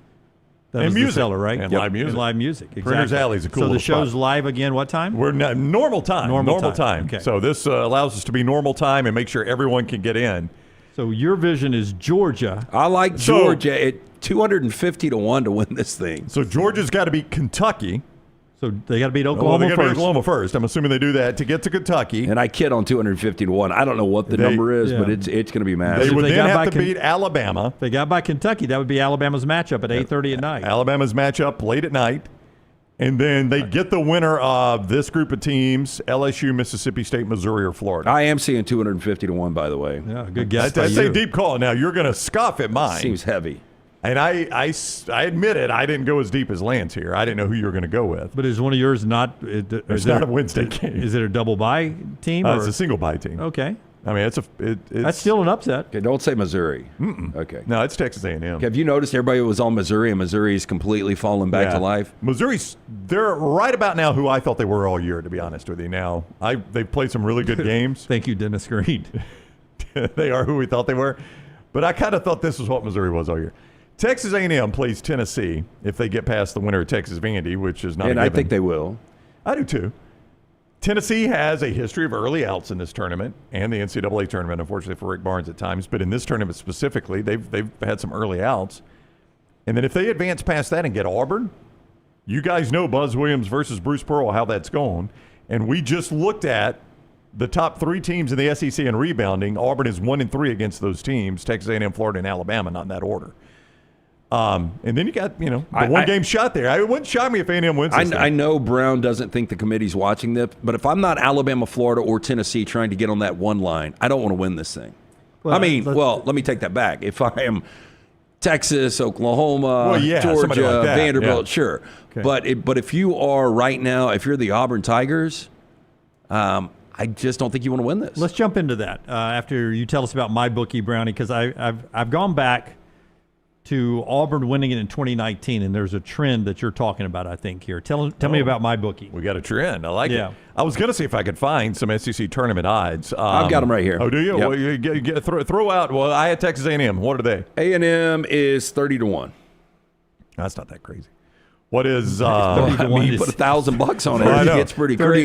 30 to 1 is crazy. Well, compared to Georgia, which is what? That's 250. That's insanity. Yeah. Insanity, crazy. The Oklahoma beats them by 26. You can play all these games when they roll around at mybookie.ag. Code next round right now. We're going to help you in the sports book and the casino. So in the sports book with code next round, you're going to get a 50% deposit bonus up to $1,000, 50% up to $1,000. But we're also going to help you in the casino because when you use code next round, you're going to get that that $10 casino chip with code next round. So a 50% deposit bonus in the sports book up to $1,000, $10 casino chip when you use code next round. That's all right there at mybookie.ag. Bet anything, anytime, anywhere with mybookie.ag, and do not forget code next round to get that great bonus. I want you to talk, LT, about why you don't think if you're Auburn or a team like that you want to win this thing. Here's the history. 2024, Auburn wins the SEC championship out in the first round. Alabama won it in 2023 out at Sweet 16. Tennessee won it in 2022 out of the NCAA tournament in the round of 32. They only won one game. Bama won it in 2021. They're out in the Sweet 16. There was no tournament in 2020. 2019, now Auburn won it and went to the Final Four. So that's as far back as you have to go. Yeah. 18 was Kentucky Sweet 16, 17 Kentucky Elite 8, 16 Kentucky round of 32. And then in 14 and 15, the SEC champions went to the Final Four, but no national champion out of the SEC champions. So tell me why the grind's too much, 3 games, 3 days? Well, for a team like Auburn, it is 3 games, 3 days, but it is a lot of grind. And you go back last year, the 2 teams that played for the SEC championship, Florida and Auburn, what do they have in common? First round losses? Yeah, they both got bounced at the exact same time last year in the first almost round. on the clock. Both of them were playing at the same time. Yeah, 2 incredible games going on at the same time, and the Florida loss kind of got hidden a little bit just because the Auburn loss to Yale was, it was massive. There were people that had Auburn going to a Final Four last year. There were people that had Auburn winning a national championship. So I think that did take away from that Florida overtime loss to Colorado. But I just don't know what's at stake. For Alabama, Florida, Tennessee, possibly a 1 line. But for everybody else, this is what is forgotten. People will remember who wins the regular season in the SEC, and people will remember what you did once you get to the NCAA tournament. Nobody's going to remember Nashville. If it does affect the 1 line, Lance, to your argument, I think all that discussion's over by Saturday. And here's why.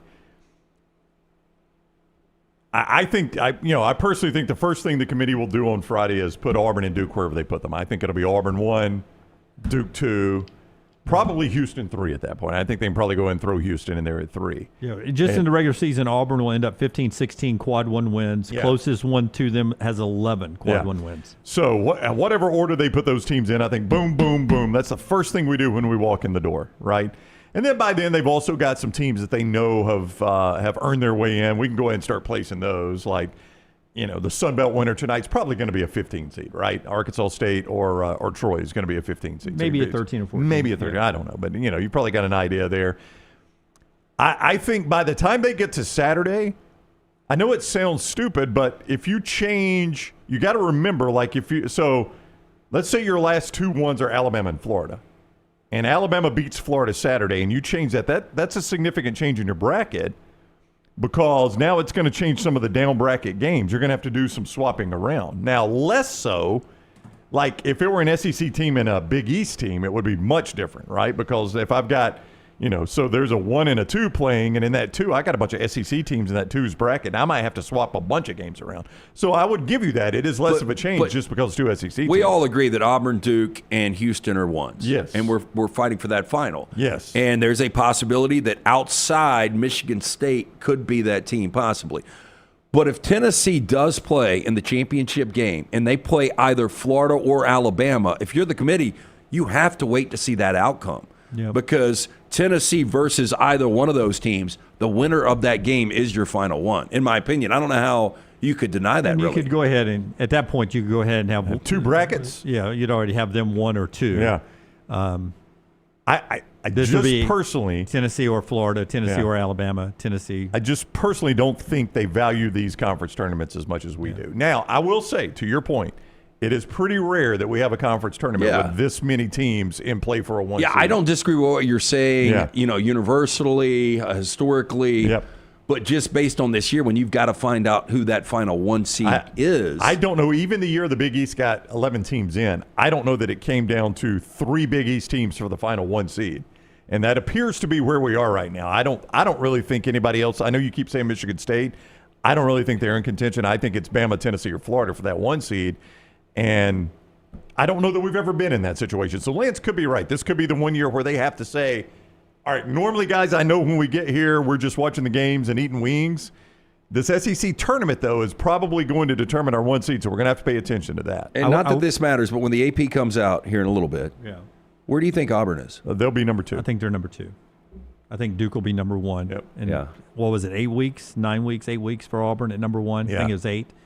But, what do you do with – like Alabama would have really fallen out, but you beat Auburn. So it's like Alabama can't really fall back. Michigan State, had a heck of a week. I think Alabama will stay at 7. I think it's like almost everything stays the same except for Auburn and Duke flip it around. I mean, I will say this. I've got a big point on seeding. Just real quick. And on seeding, Duke is still number 1 in the net. Or Duke is number 1 in the net. So I don't know how much they look at the net. Obviously, big margin on KenPom. They widen the margin between Duke and Auburn on the KenPom. Yeah, Duke's still number 1 there is what you're saying. Yeah. Here's something important that and you look at the KenPom rankings there, Duke is 1, and that margin has grown to almost 4 points there in that little number beside the record there. So it's Duke, Auburn, Houston, Florida, Tennessee, Alabama in the KenPom ratings, not the net, which the committee uses, but works out close to the same. This is, when it comes to seeding 2 teams, the 2 seeds and the 1 seeds, there's one rule to keep in mind here that will either impact whether Auburn is the 1 overall seed or it will likely throw an SEC 1-2 into the same region. Okay. Here's the rule. The top number 2 seed, which is the 5 overall ranked team in the tournament. Which a lot of people think is Alabama right now. Which is Alabama right now. Yeah, a lot of people say that. But it'll be an SEC team when it's said and done. No doubt. Right? It'll Alabama, be an Tennessee, SEC or Florida, team, yep. Right? The 5, the best 2 seed cannot be seeded in the same bracket as the number 1 overall seed by rule. So if Duke is the number 1 overall seed, and then you have 2 SECs there on the 1 line, and another SEC is the 5, that's going to put a 2 seed and a 1 seed from the same conference, from the SEC, in one of the regions. So that may help, just to spread it out on the bracket line, that may help Auburn keep the number 1 overall seed, which I think they deserve because of the competition and what they've done. You see what I'm saying? Because that 5, the best number 2, can't be with the best number 1. Right. By rule. This is by rule. In anybody's opinion, this is an actual rule. It is a committee bracket forming rule. Okay. Now the other three 2s can go on against any opponent. Right. But that best 2 cannot be against the best 1.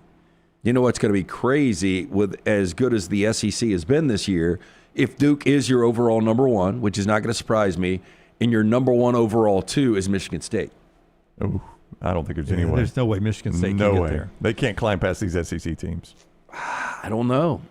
I don't know. I don't think. I mean, I don't know where they are in the net. I don't know where they are. I could on tell a you. lot of the metrics I right could tell now. you in the net. I just right know, now. like the way they've been playing right Here's now. the net: Duke, Auburn, Houston, Florida, Tennessee, Alabama, Texas Tech, Gonzaga, Iowa State, Michigan State is 10 in the net, and that's what the committee uses. See, it's surprising though because they've won 7 consecutive games, and 5 of those wins were borderline top 15 wins. We'll go to quad 1. They've got 12, so someone adjusted. 11, Alabama was the closest to Auburn in quad wins, but some adjustment overnight. So now they're 12. They're closest to Auburn, who has 16 quad 1 wins. Just wait and see what they do with Michigan State. And, a lot of this is going to depend on what Michigan State does in the Big Ten tournament.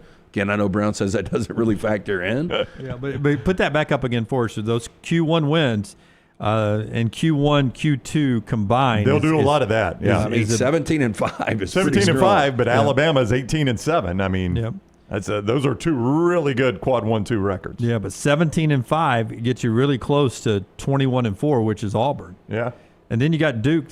Quad 1, quad 2 combined, only 14-3. Which, by the way, in a normal year would be a lot. Yeah, it would be a lot. But with the ACC this year, it's not. Now, I just don't see any way that an SEC team is not your number 5 team right now. Should be. Yeah, you're 5th in the S curve. In which case, you're telling me that team, if Auburn is the overall number 1, that team is almost certainly going to catch Duke. I guess Houston. Duke or Houston. That 5 can go, at that point, that can go anywhere.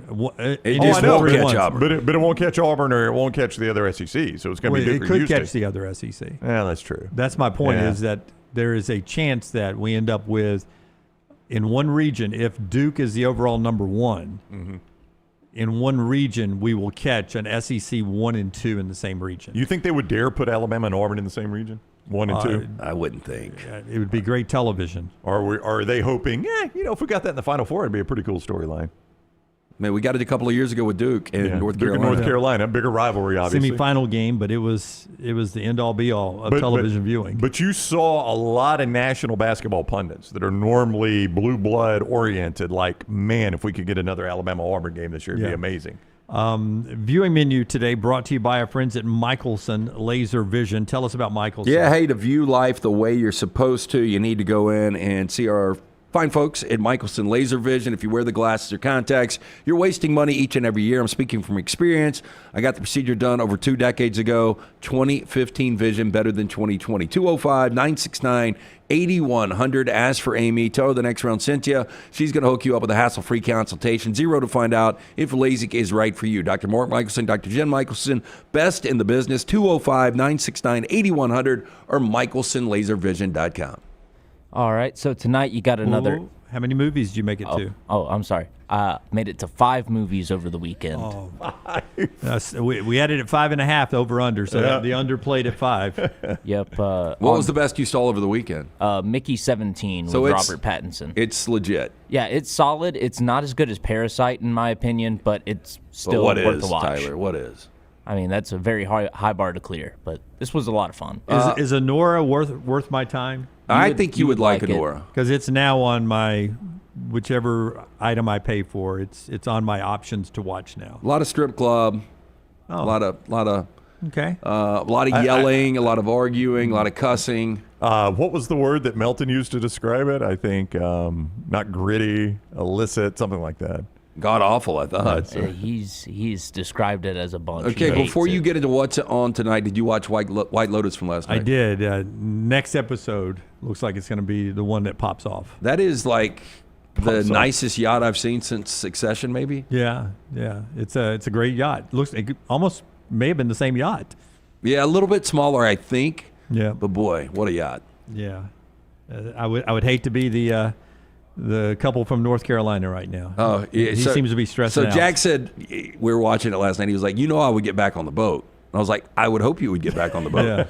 I would hope you would not be going to dinner with me that night because I'd probably be getting back on the boat with you. Yeah, exactly. Yeah, you 100%. Would send the wife and the daughter to dinner. I'm staying with you, son. Okay, what are you watching tonight? All right, tonight we got another AMC mystery movie. It's rated R, 2 hours long at 7 o'clock. It's most likely going to be Magazine Dreams. That's what I was thinking. Which is it stars Jonathan Majors as an aspiring bodybuilder, and he struggles with steroid use and violence and living up to fame. And this was famously shelved a few years ago by Searchlight Pictures. Was it shot here in Birmingham? Some of it? I Where don't did know. that come from? Didn't we shoot a bodybuilding Yeah, movie? Stay Hungry in 1975, 50 years ago. There was one recently that was shot downtown. 1975. Don't know. Check that. See if it was. No, you don't have to do it now. Just at some point. Okay. And then come back and let me know if I was wrong. This movie was shelved for a few years. It was filmed by Searchlight Pictures, and they sold it after Jonathan Majors' whole legal situation. Did A24 buy it? No, I can't remember who bought it, but it was a smaller company that bought it for very cheap. I'm surprised it's coming out at all. All I've heard is that Jonathan Majors is phenomenal in it, and you understand immediately why this was not released while all of that was going on. So I hope that's good. Also on Netflix, you've got a new docuseries called American Manhunt, Osama bin Laden. It has rare footage and interviews with CIA insiders, and it traces the epic hunt for Osama bin Laden. Let's see. Oh, last night, season 4 of The Righteous Gemstones premiered on Max. I've been meaning to start that because I really like Walton Goggins. Yeah, I don't see how it can continue at the end of after the end of Well, last year. so I've watched some of it. Season 1 was pretty good. It's like I laugh, but then I'm never so invested that I continue to stick with it. Yeah. I'm having a hard time staying with Severance right now. Well, I tell you, it has slowed down at the end of this season. Did not see the last episode from Friday. The previous one with all the backstory, that was very, very slow moving. I mean, very slow moving. You've got to be so attentive. I know, Yeah, and I just don't have that much attention. I made it halfway through this one, and I was like, I've got to watch something else. Yeah, I have to, and I'm like, you scroll on your phone one time during an episode of Severance. I know. I tell you, Severance is the one show where I always watch the previously on Severance. Oh, I do too. Every single time. Not skipping that recap. What do I need to remember from the last one? Any Taylor Sheridan show, which like 1923, I got up last night, you can skip that intro. You pick her right up. Not on Severance, man. I got to watch that intro. And then finally on today's viewing menu, if you don't want to go see a new movie, if you don't want to have to actively watch and pay attention to a show to enjoy it, you can tune in at 7 p.m. to the Paramount Network. They're playing Step Brothers. You can just kind of halfway watch that and still have one of the best times of your life. It's I'm in the rewatchable. minority here. I was not a big fan. One of Jack's favorites, but you guys like Step Brothers? I've never actually seen it. Me either. Yeah. Is that I'll mindlessly watch it tonight, Tyler. Is that Danny DeVito and Arnold Schwarzenegger? That's exactly what it is. Interestingly enough, Adam Scott, who is the lead in Severance, is actually in Step Brothers. Oh, Step Brothers is Danny McBride and Will Ferrell. Will Ferrell. I don't know why I could say That's Will John Ferrell. C. Reilly and Will Ferrell. John C. Reilly and Will Ferrell. That's what Tyler's watching. That is the Michelson viewing menu brought to you by our friends at Michelson. Yeah, 205-969-8100, the number to call for more information. You can always go online, go to michelsonlaservision.com. One college football question and a crazy day in the NFL. Labaron Philon was with us earlier. You can get that wherever you get our podcast, Apple and Spotify, and of course on YouTube and our social media platforms at Next Round Live. Football in the next segment, back to basketball for the final hour of the show that's being brought to you by our friends at Urology Centers of Alabama. You see them on the big screen behind us here. 16 locations near you that help you stay on top of your health, from prostate health to kidney stones, everything in between, vasectomies, whatever you need, they'll take care of you. Urology Centers of Alabama, 205-930-0920. Great doctors, great customer service, and early detection, so important for you. Urology Centers of Alabama, 205-930-0920, urologycentersalabama.com. Call the Next Round now at 205-734-0923. I'm attorney Alexander Shinar, Alabama born, Alabama raised, and ready to fight for your rights. I have one of the largest firms in Alabama, and we are here to help you get the compensation you deserve. Call me, Alabama, 323-1000. No representation is made that the quality of legal services being performed is greater than those of other lawyers. If renting is putting a dent in your bank account, here's your sign from the universe that it's time to buy a new home. And who better to help you through the ins and outs of home buying than our friends at Mortgage Right. With Mortgage Right, you don't have to worry about becoming a short notice mortgage expert because they do all the heavy lifting for you. They're trusted mortgage professionals, and they'll help you choose the right mortgage option and stand by your side every step of the way. Visit mortgageright.com/TNR to buy before renting runs you dry. That's mortgageright.com/TNR. NMLS 2239, Equal Housing Lender. Storm season is here. Make sure you have a plan of action in place right now. Greg from Pell City and Storm Restoration Roofing should be your first call when storms hit. Insurance companies love working with Storm Restoration Roofing because of Greg Nelson's name and reputation in the industry. When storms hit, call Greg Nelson. He's local, 205-542-3531. He's the home of the free no-cost roof inspection. Greg from Pell City on Facebook, 205-542-3531. It's Storm Restoration Roofing. Man, I love a good meal. I'm Jim Dunaway. A good meal is what you get with my friend Sterling at Champy's Chicken on Highway 119 in Alabaster. We're talking great southern fried chicken, wonderful sides, hand-cut chicken fingers, po' boys, and those Mississippi Delta recipe tamales. You got a perfect menu for everybody. Champy's Chicken is perfect for watching the big game, or taking a meal to the lake house, down to the coast, or stay in the restaurant and dine in a great atmosphere. It's all made fresh to order right there on 119 in Alabaster. Champy's Chicken. As we all know, there's no off-season when it comes to college football. If you want to stay in the know with all things Alabama, join us over on covercrimson.com and get $25 off your annual subscription. We'll keep you up to date and give you exclusive content all the way to the first Saturday of football season on covercrimson.com. Twin Peaks is the best in the game. Here, you're in the red zone for every college rivalry and divisional matchup all season long. I mean, where else are the scenic views as good as your view of the game? Only at Twin Peaks, the #1 sports bar. Celebrate the best time of year, tournament time, with mybookie.ag. Sign up right now, code NEXTROUND, and receive a 50% deposit bonus up to $1,000. Plus, a $10 casino chip. Tournament time is here, so enjoy it even more by playing along at mybookie.ag. Bet anything, anytime, anywhere with mybookie.ag. Use code NEXTROUND on your initial deposit for a 50% deposit bonus up to $1,000. Plus, $10 casino chip. Don't get caught by the buzzer. Sign up now at mybookie.ag, code NEXTROUND.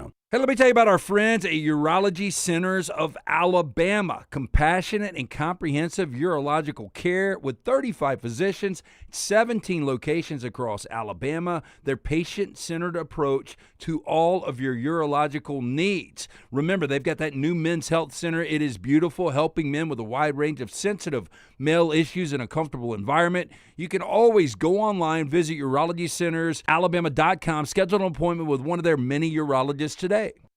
It's bow time. Tired of choosing between sweet and savory? Why not have both? Introducing Bojangles' new chicken and bowberry waffles. The bold Cajun chicken filet you love, now drizzled with a bowberry honey glaze and sandwiched between two warm waffles. Which means your favorite meal of the day just met your new favorite dish. And lucky for you, it's served all day.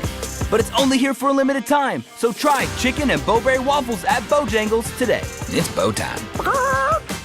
I'm attorney Alexander Shinar, Alabama born, Alabama raised, and ready to fight for your rights. I have one of the largest firms in Alabama, and we are here to help you get the compensation you deserve. Call me, Alabama, 323-1000. No representation is made that the quality of legal services to be performed is greater than those of other lawyers.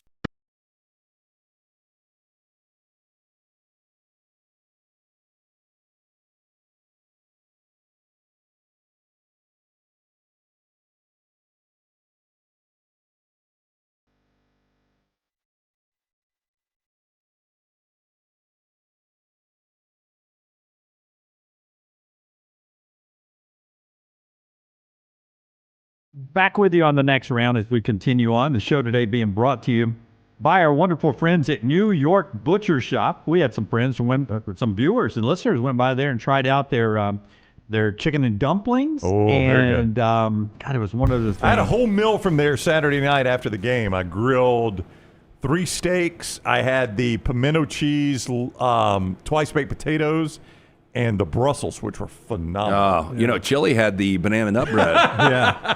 Got in the back of my car. It was in a zipped up bag. Was able to open that thing up. But I get the banana nut bread, and then I get the meat cuts and the wine. I never get the pre-prepared anything. Oh, the sides, Jim. You can do a whole meal there. It's so easy, too. Yeah, and I swear by the goat cheese mashed potatoes. But just fantastic stuff. Both locations, the original Cava Heights, the newer location, Greystone Highway 119, from the fresh meats all the way to the fantastic selection of fine wines and desserts.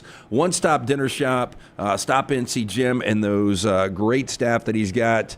New York Butcher Shop, rare quality, well-done service. Before we get to the NFL craziness, I did want to ask this question coming off of Dan Lanning's contract that he got, $11 million a year. By the way, Mario Cristobal's last deal there was $4.55 million. That job's changed a little bit. $11 million a year, 6 years. His buyout stays at $20 million. And you know what changed that job, right? I mean, just conference affiliation. And the fact that you can spend now in NIL with the Nike tie-in and Phil Knight. And I think he's getting older and he wants to win now. But Lanning's there. So Saturday Down South asked this question, our buddy Connor O'Gara. So I'll ask it to you guys and let you comment. Does that Dan Lanning contract keep us from ever seeing Dan Lanning as a head coach in the SEC? I think so. Yeah, $20 is a big buyout in college football. $20 million? $20 million. $20 is not. $20 million is a big buyout to hire a coach. And I know people think money like that gets thrown around all the time. It is believed the biggest buyout on record is what Alabama had to pay to get Kalen DeBoer, and it was half of that.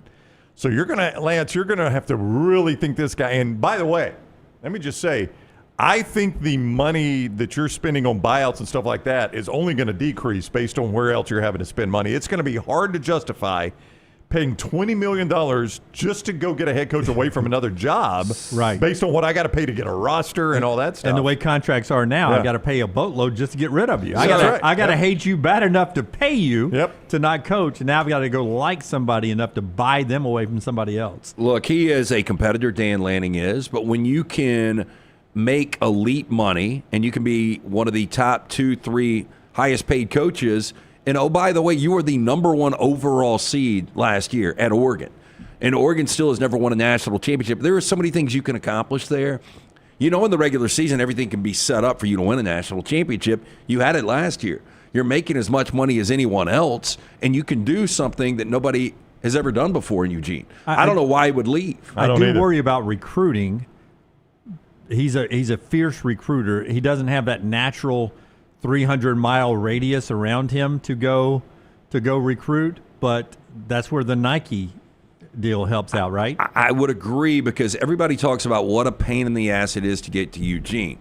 But you know what we also talk about? Year in, year out, they've got top 10 talent on that roster every single year. So as difficult as it is to get there, I think almost every kid wants to go because of the gear they're going to get and just to see what Nike's all about. But, yeah, I think it is the Nike element 100%. I'll pull up their on-3 signing class real quick, or it doesn't matter. It's going to be the same class. I'm just going to look at the states, because I think what you'll see, you talked about how difficult it is to recruit there.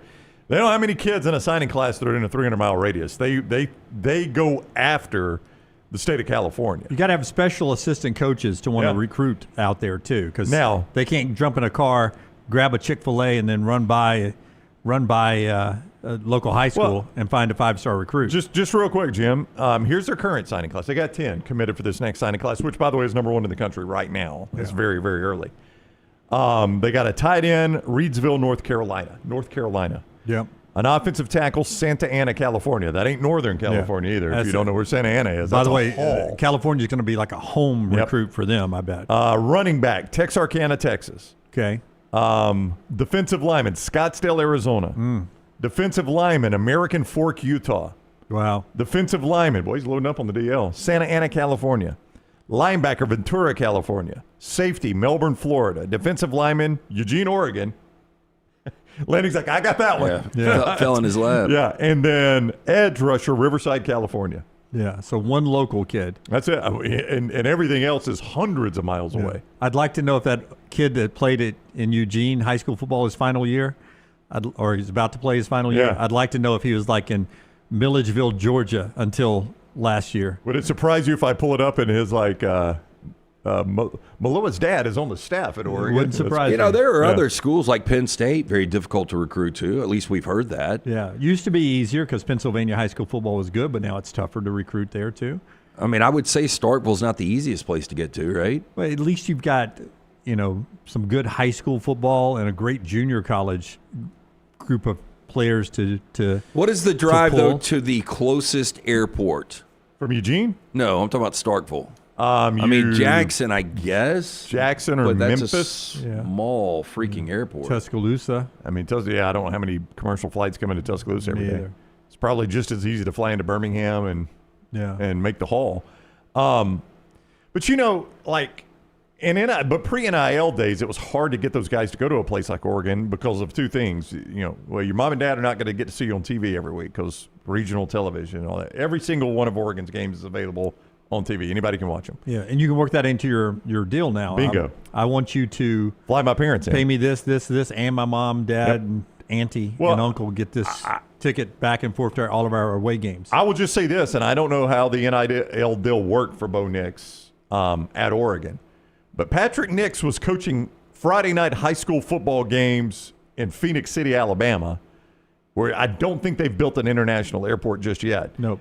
And was at every single Oregon game. 1 hour drive to the Atlanta airport, and then boom, he's somewhere. You think it was private? I bet some of it was private. I bet some. I don't know that it was every time, but I bet a lot of it was. I don't know how you could have negotiated that deal on the front side because I don't know how Phil Knight or Oregon had that vision that, damn, this is going to be the key. But once he got out there, then you had the ability to, I guess, negotiate whatever you wanted. But, yeah, it had to have been private. A lot of Mississippi folk are saying the Golden Triangle Airport does get commercial flights, so that's how you get to Starkville. But to my point, you had in hindsight, if I had told you Bo Nix wants Patrick to be able to fly private to every game, if you're Phil Knight, you're like, yeah, that's worth it. Golden Triangle is Starkville, Oxford. I was just closing that gap. It's worth it based on his production. Now, that's going right. though. In hindsight. I said in hindsight, if I had told you. But like if Dante Moore's parents worked that deal last year and he's the number 2 quarterback, I mean, I guess all you got to do is your kid's not going to play. So yeah, I don't know, man. But if it's a good enough player, you just factor that in. Nike 1, Nike 2. Where's Nike 2 flying this week? I'll go pick up Dante's parents. No, I bet Nike he does have more than one jet. How many do you think he's got? I wonder what their fleet is. I wonder what the Nike private jet fleet is. I bet he's got every bit of 10. Wow. Google that while we do a read here. See if how many private jets Nike has. I mean, we've got local guys that the business they're in is not even close to what you've got with Nike, and they've got multiple jets. Our friends at ImageCraft, if you're getting ready to print off some brackets for your office, use our friends at ImageCraft. That's right. They want you to print more, but spend less. So what they've been doing for 40 years, so they know what they're doing. And by the way, they carry all the major brands: HP, Brother, Canon, Dell, Lexmark, Konica Minolta, Kyocera, Ricoh, Sharp, Xerox. Full ink and toner supplier is ImageCraft. If you're in a business that prints a lot, like car dealerships, mortgage companies, real estate offices, tax offices, banks, schools, pharmacies, ImageCraft can be your go-to. You can get 10% off right now by mentioning Next Round in the store in Trussville near the Pinnacle Shopping Center, just off Gadsden Highway, or code TNR10 online at imagecraft.net. ImageCraft. Print more, spend less.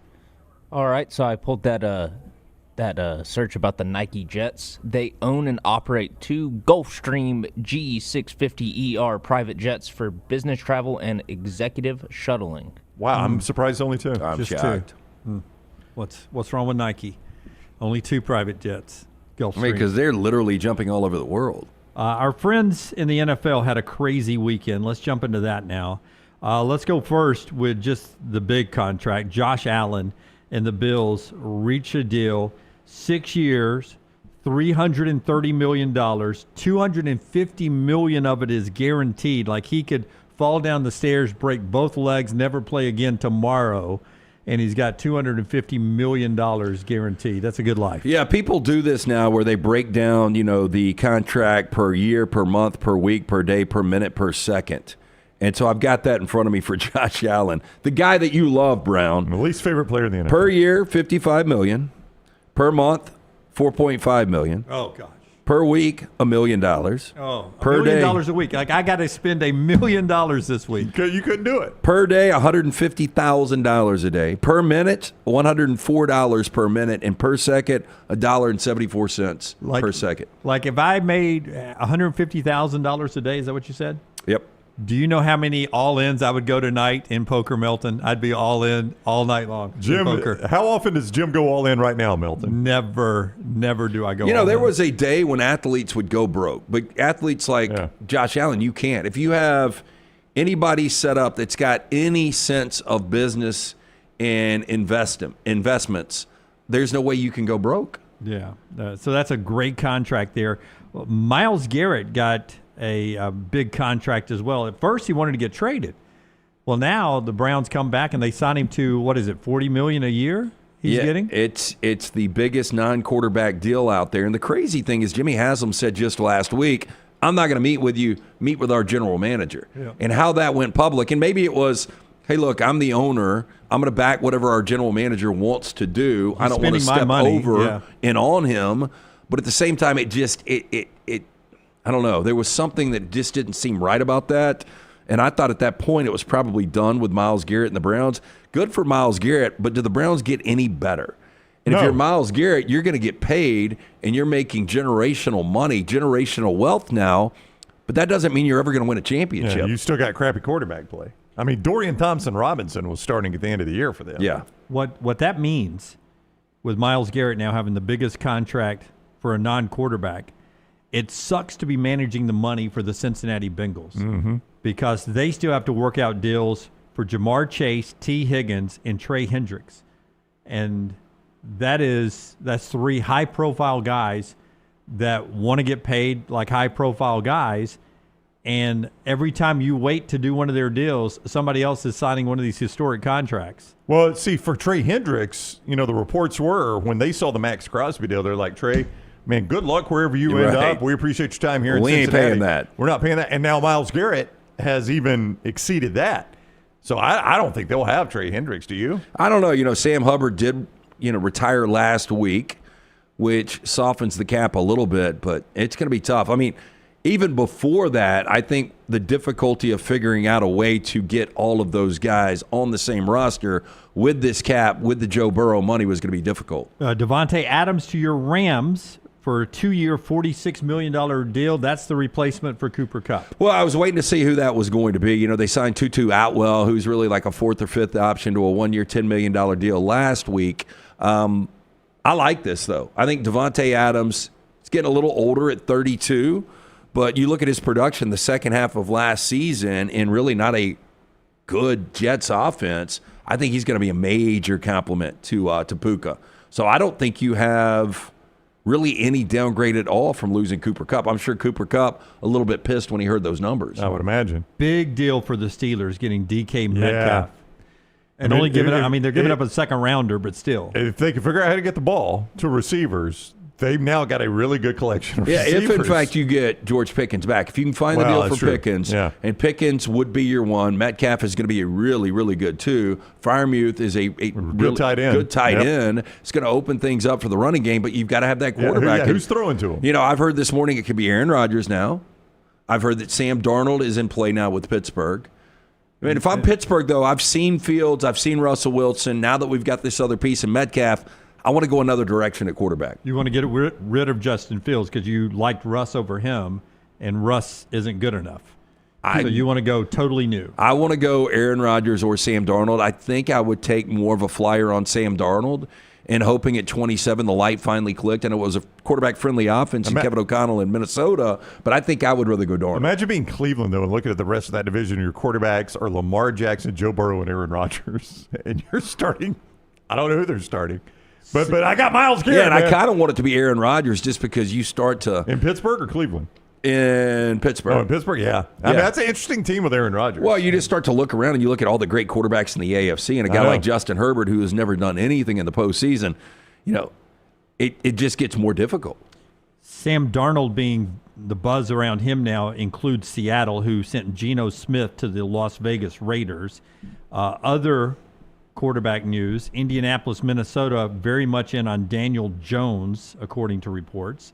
And the Giants being mentioned, giving a look at Aaron Rodgers and Russell Wilson. I heard our friend Dan Orlovsky say that I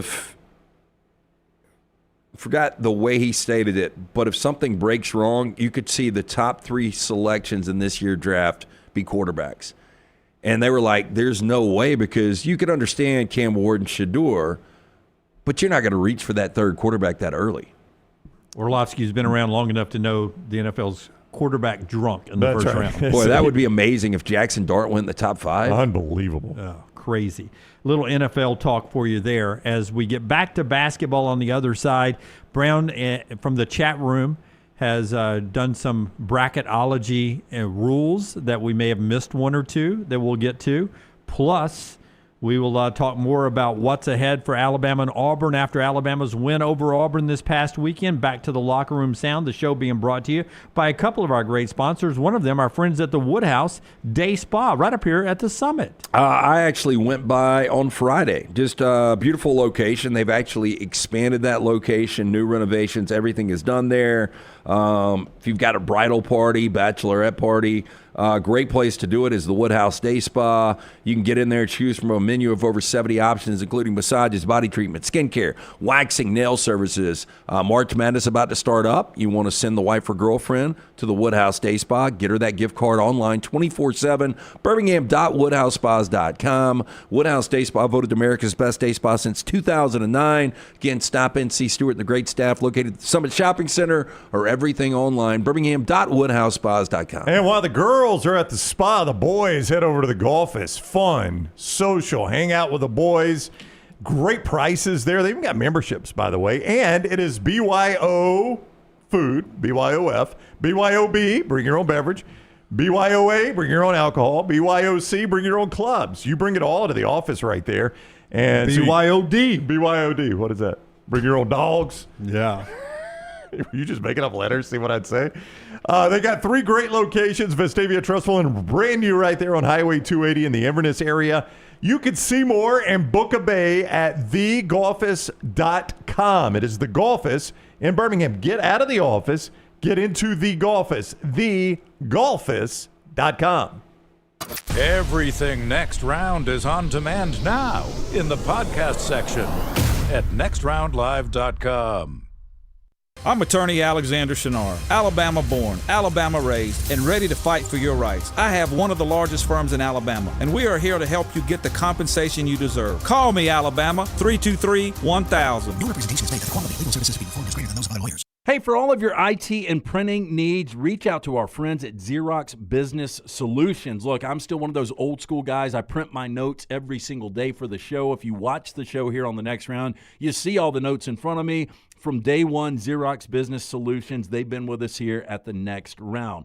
Local for over 45 years. For all of your IT and printing needs, visit XeroxBusinessSolutions.com or call 205-969-3000. That's 205-969-3000. Stop by the New York Butcher Shop and pick up the finest in certified Angus prime beef steaks and burgers, premium pork chops, ribs, and all-natural chicken cut to order just for you. Their chef-prepared entrees and side dishes are the perfect dinner-to-go choice for your family and are ready to heat at home. With a great selection of fine wines and desserts, the New York Butcher Shop is your one-stop dinner shop. 2 locations to serve you, Cahaba Heights and on Highway 119 in Greystone. The New York Butcher Shop. Rare quality, well-done service. It's bow time. Tired of choosing between sweet and savory? Why not have both? Introducing Bojangles' new chicken and bowberry waffles. The bold Cajun chicken filet you love, now drizzled with a bowberry honey glaze and sandwiched between 2 warm waffles. Which means your favorite meal of the day just met your new favorite dish. And lucky for you, it's served all day. But it's only here for a limited time, so try chicken and bowberry waffles at Bojangles today. It's bow time.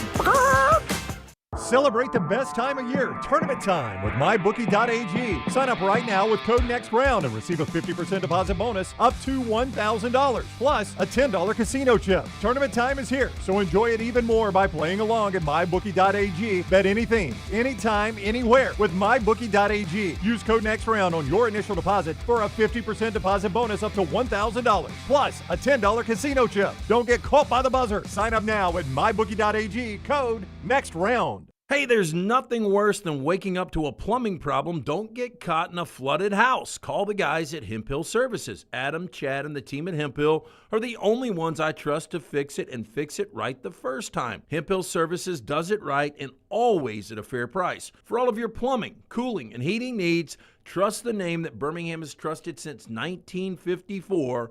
That is Hemphill Services. Call now, 205-229-2090. That's 205-229-2090. All right, Auburn fans, I want you to become a member of thebarnauburn.com and join in on the fun. Whether it's recruiting discussions, off-season chatter, or the latest Auburn athletics news, we've got it all. Get $25 off your annual subscription when you sign up for your account at thebarnauburn.com today. War Eagle. If you are a business that does a lot of printing, like a car dealership, mortgage company, real estate office, tax office, bank, school, or university, print more and spend less with ImageCraft. ImageCraft is located at 1151 Gadsden Highway in Trussville, just down from the Pinnacle Shopping Center, and online at imagecraft.net. They carry all the major brands like HP, Brother, Canon, Dell, Lexmark, Konica Minolta, Kyocera, Ricoh, Sharp, and Xerox. Shop in-store, mention TNR for a 10% discount. Shop online at imagecraft.net with coupon code TNR10. ImageCraft. Print more, spend less. When you crave activity like we do, you belong in the Roback family. Get the best golf wear, hoodies, and activewear for men and women at Roback.com. Use promo code TNR20 to get 20% off your order. That's Roback.com, promo code TNR20. I'm attorney Alexander Shinar, Alabama born, Alabama raised, and ready to fight for your rights. I have one of the largest firms in Alabama, and we are here to help you get the compensation you deserve. Call me, Alabama, 323-1000. No representation is made that the quality of legal services being performed is greater than those of other lawyers. Jim Dunaway, Lance Taylor, Ryan Brown. Live from the Birmingham Racecourse Casino Studios, The Next Round, presented by Bud Light. is on now. All right, it's the Champies Hour, final hour of the show, brought to you by our wonderful friend Sterling and the fine folks at Champies World Famous Fried Chicken, champieschicken.com.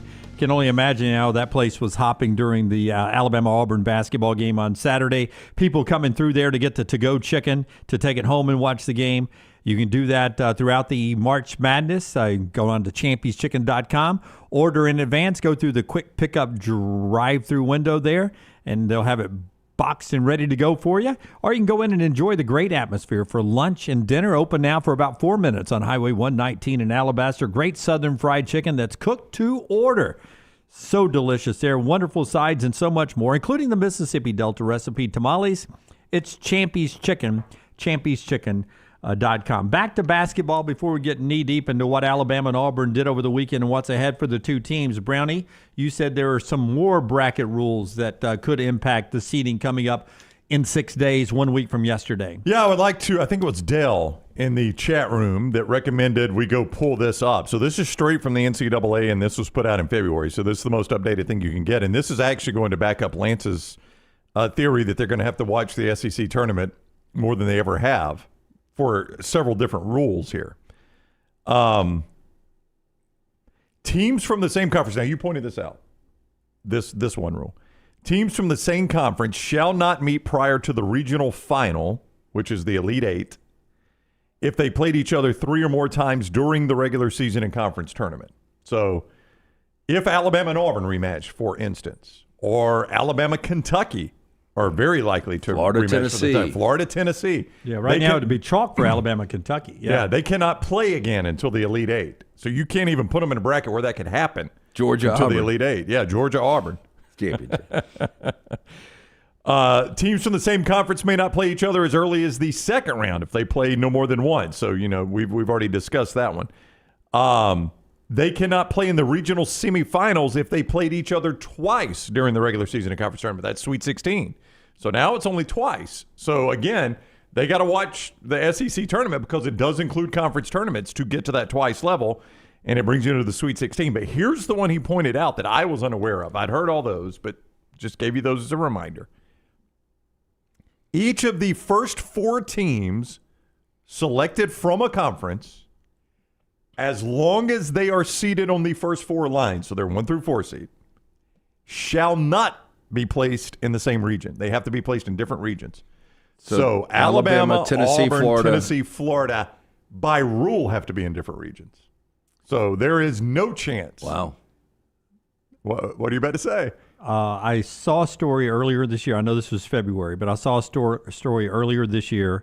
Can't remember if it was Field of 68, The Athletic, or both, that the committee would have to eventually, if the SEC got 13 teams in, break their own bracketing rules. I don't know how you break a rule. That it would be that you set. It would be impossible to do a bracket with all those rules in place there.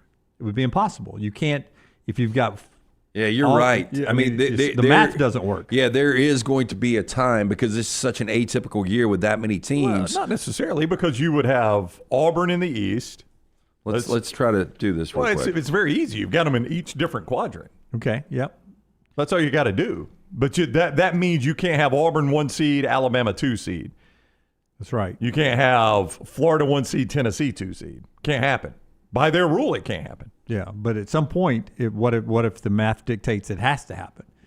Like, okay, now your 5 can't play it can't be in the same with the number. So Auburn's number 1 overall and Alabama's the best 2.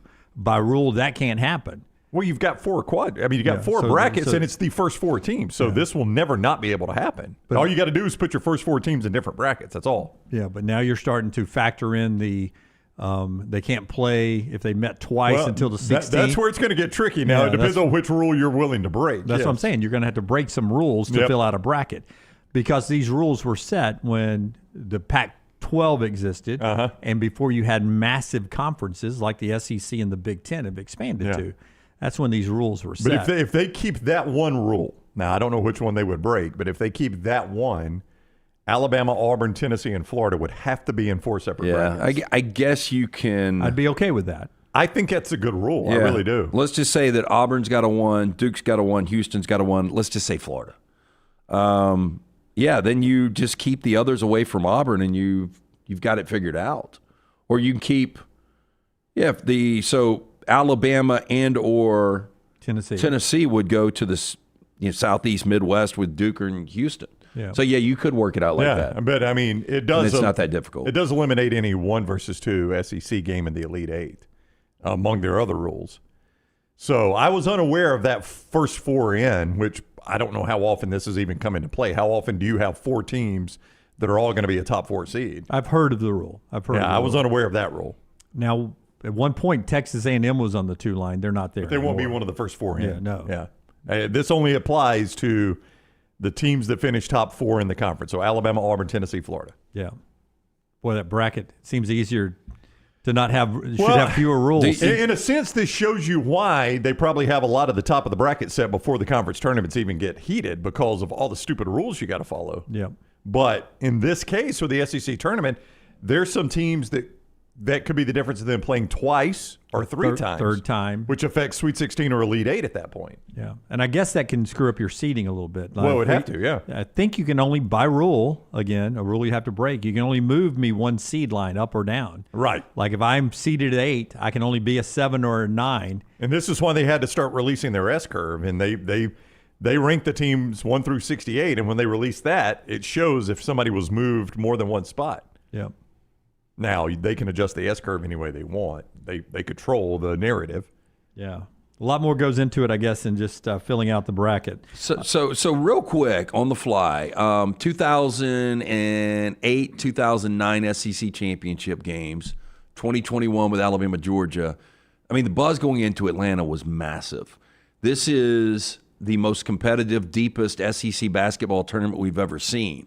Do you guys feel that buzz? I do. I think there's a lot of buzz for this tournament. I think as fans, and I think nationally, I think people are excited to see these teams play again, not just Alabama and Auburn, but to see another Florida-Auburn matchup or another Tennessee-Florida or another Alabama-Florida matchup, because these have been some of the best games of the country. So to get more of it this week when a lot of these, I mean, tell me the excitement around the ACC tournament.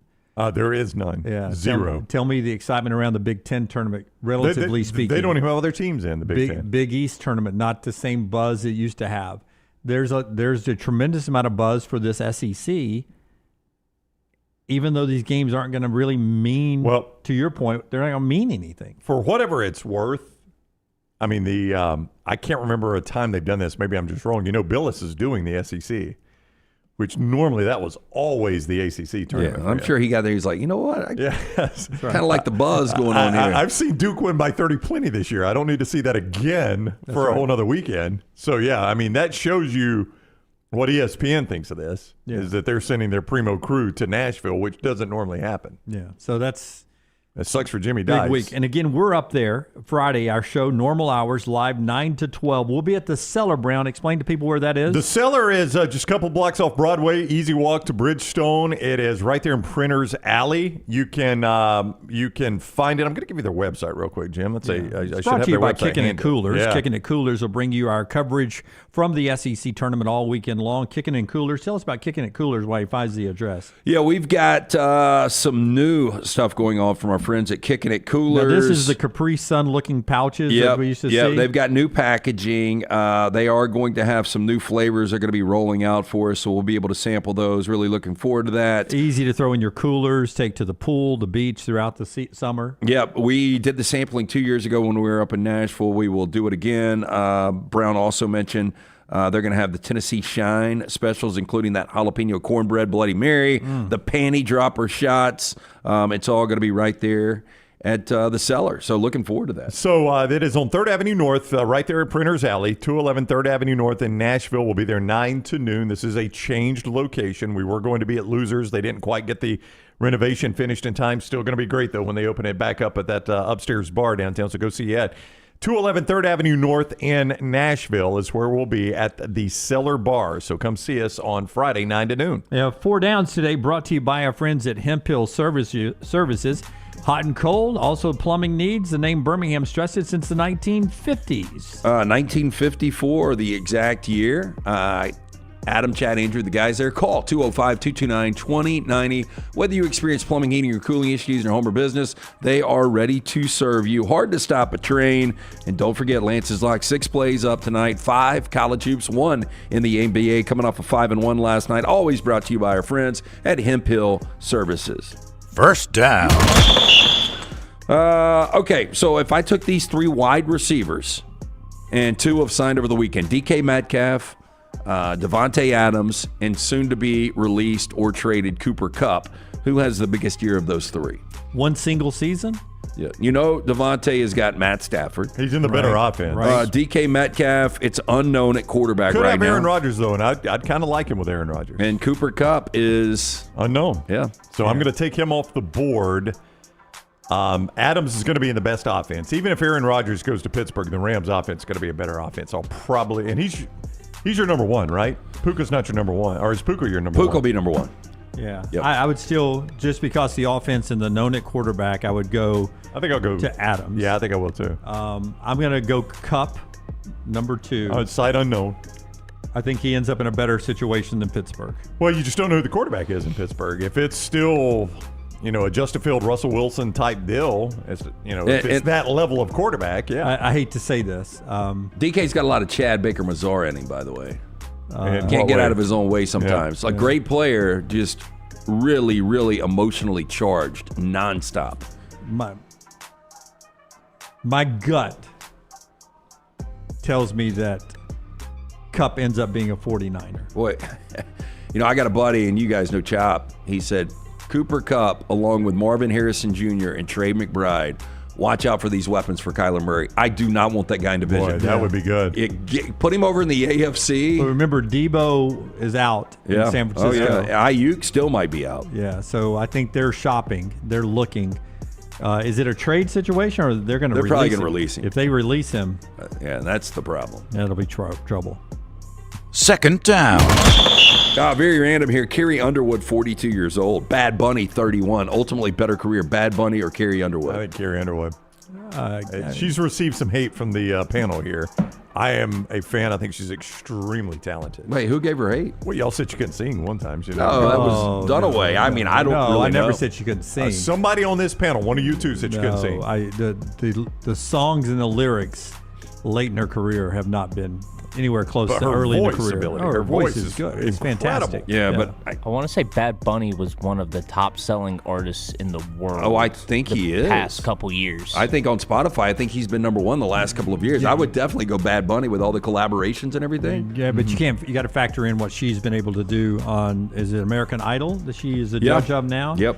And she sings the Sunday Night Football song. Melton, what do you have for me, man? Bad Bunny's the correct answer here globally. Okay. Now, if we're talking domestically, that's a whole different story, but globally. What if I'm just talking about good-looking legs? What do Bad Bunny's legs look like? Hey, I bet he's got like 4 sets across him right now. Carries. I don't know what time zone Bad Bunny's on right now. I don't know. Bad Bunny doesn't know what time zone Bad Bunny's on.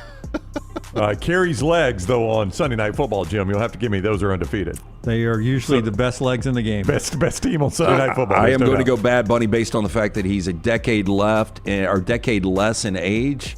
And he's got a lot of momentum. Nick remembers it the way I do in the chat room. Is that Lance and Jim both criticized her singing. I think the only thing I said is she needs to be a little more thankful for American Idol. Well, she's a judge on the show. I think that's showing your thanks, right? She probably doesn't do it for free. Isn't that like kind of a sign that you've fallen off? Is that you're judging all of these award shows? Yeah. Or not award shows. I mean, I do it in a second with the money they're making. I don't Jeeves, know. but Blake, I forgot he was Jeeves. Blake Shelton, you think he's fallen off in country? I'm not a country fan, so I wouldn't know. Does he still release stuff? Yeah. Blake Shelton's still running. Gwen Stefani, his wife, is there with him. Is she falling off? Yeah. Yes. Yeah? Yes. He doesn't do that show anymore, by the way. Blake Shelton doesn't do that show anymore? The voice for Who years. does it? This a year. few years. Are you sure? Yeah. Is Lionel Richie still doing it? No. That's Lionel American Richie's Idol. on American Idol. On the That's voice, what I was talking about, American Idol. Voice is Legend. Saying Lionel Richie fell off? Legend. Yes. Bublé, Michael Bublé. Oh, my gosh. The Maroon 5 guy's back, replacing Blake Shelton. Adam Levine. And Kelsey Ballerini. Oh, my God. Oh, Kelsey Ballerini has not fallen off. She's on the ascend. Yes. That sounds like a terrible panel, though. I never watched these shows. I only see it on TikTok clips. Other than Kelsey Ballerini, I think that just proved my point. Okay. I couldn't even tell you who was hosting the shows, so obviously I'm the wrong person to ask. Third down. Let's go with this. Justin Herbert, 27 years old. Chuck Norris, 85. Ultimately better career, Chuck Norris or Justin Herbert?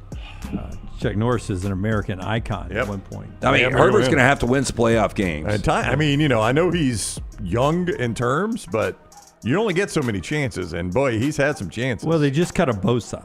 They put Bosa on they released a Bosa. Yeah, Joey Bosa. Yep. So they will. He's been hurt a lot. So if Herbert starts to fall off, Harbaugh will move on and find a different quarterback. Yeah. If he doesn't think he can win, Chuck Norris easy here just for where he became part of Americana.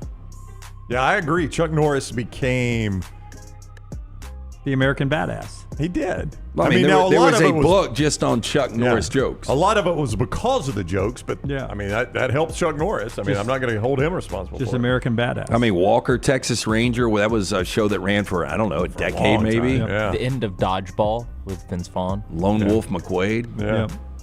I'll go Fourth Chuck Norris. down. Very random here. John Hamm, 54 years old today. Sharon Stone is 67. But if I asked you, ultimately better career, Sharon Stone or John Hamm? Then you go John Hamm. John Hamm. Yep. Now you always point out rightfully that Hollywood treats men and women different. Men can act into their 70s in Hollywood. Women, they will cut them loose in a heartbeat. Yeah, I mean, like you don't see Sharon Stone anymore. And John Hamm, you know where she's coming on, right? Where? I think I'm right about this. I think she's new cast of Euphoria this year. Is she playing a drugged up? Let me guess. Drugged up mom doesn't pay attention to her kids. I don't know, but I think kids are having threesomes with a bunch of blow all over the. I think I saw Sharon Stone as part of the new cast of Euphoria. If not, it's going to be blonde-haired white lady, and I'm going to just judge them all. Yeah, you're right. Variety says she said, "I'm honored to be euphoric." I don't know what role she's going to be in. I think how that show's even going to work anymore. But every third or fourth encounter I have with Leighton at a dinner or phone call or whatever, she'll bring up, I still can't believe Dunaway watches Euphoria. Well, I mean, you lost the best character in the last scene, so hard to come back from that.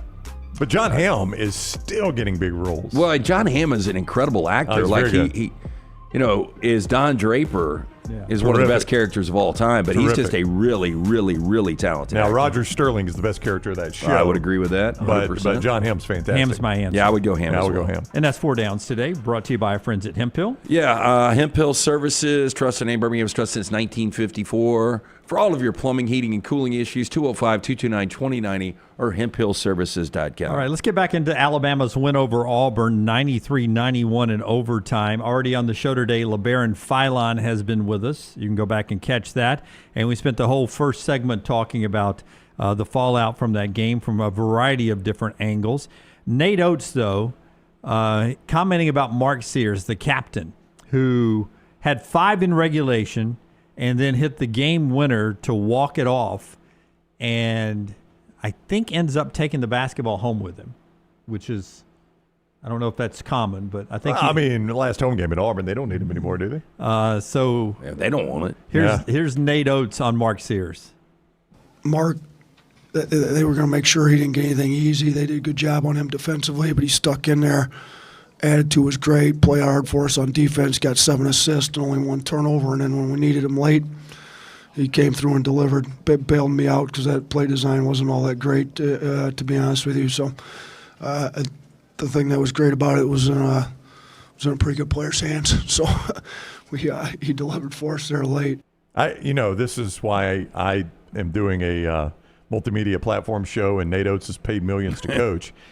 But I'm sitting in a local golf course and the clubhouse watching the game, and it comes down to the last play, and one of the employees in there is a big Alabama fan. He goes, "You got to run this for Mark Sears." I was like, Sears had a rough game today, and these guards for Auburn lock him down. I said, "You got to go Grant Nelson. It's Nelson's game. You go Grant Nelson in this situation." Wow. So of all the people, you said Grant Nelson. Did you watch him the whole game? I mean, he was having the best game. That was my only point. But do you know? I would have gone Sears. Do you know? Easy to say now. Oh, yeah. Do you know the body parts that Grant Nelson would have lost if he'd have driven to the rim? You might get free throws out of that. No, there would have been no foul call at the end. You let him play. But, I mean, Sears had not had his best game, obviously, and Auburn's guards have had their way with Sears. Nelson would have gone to the locker room like this. In handcuffs? No arms. No arms. Yeah.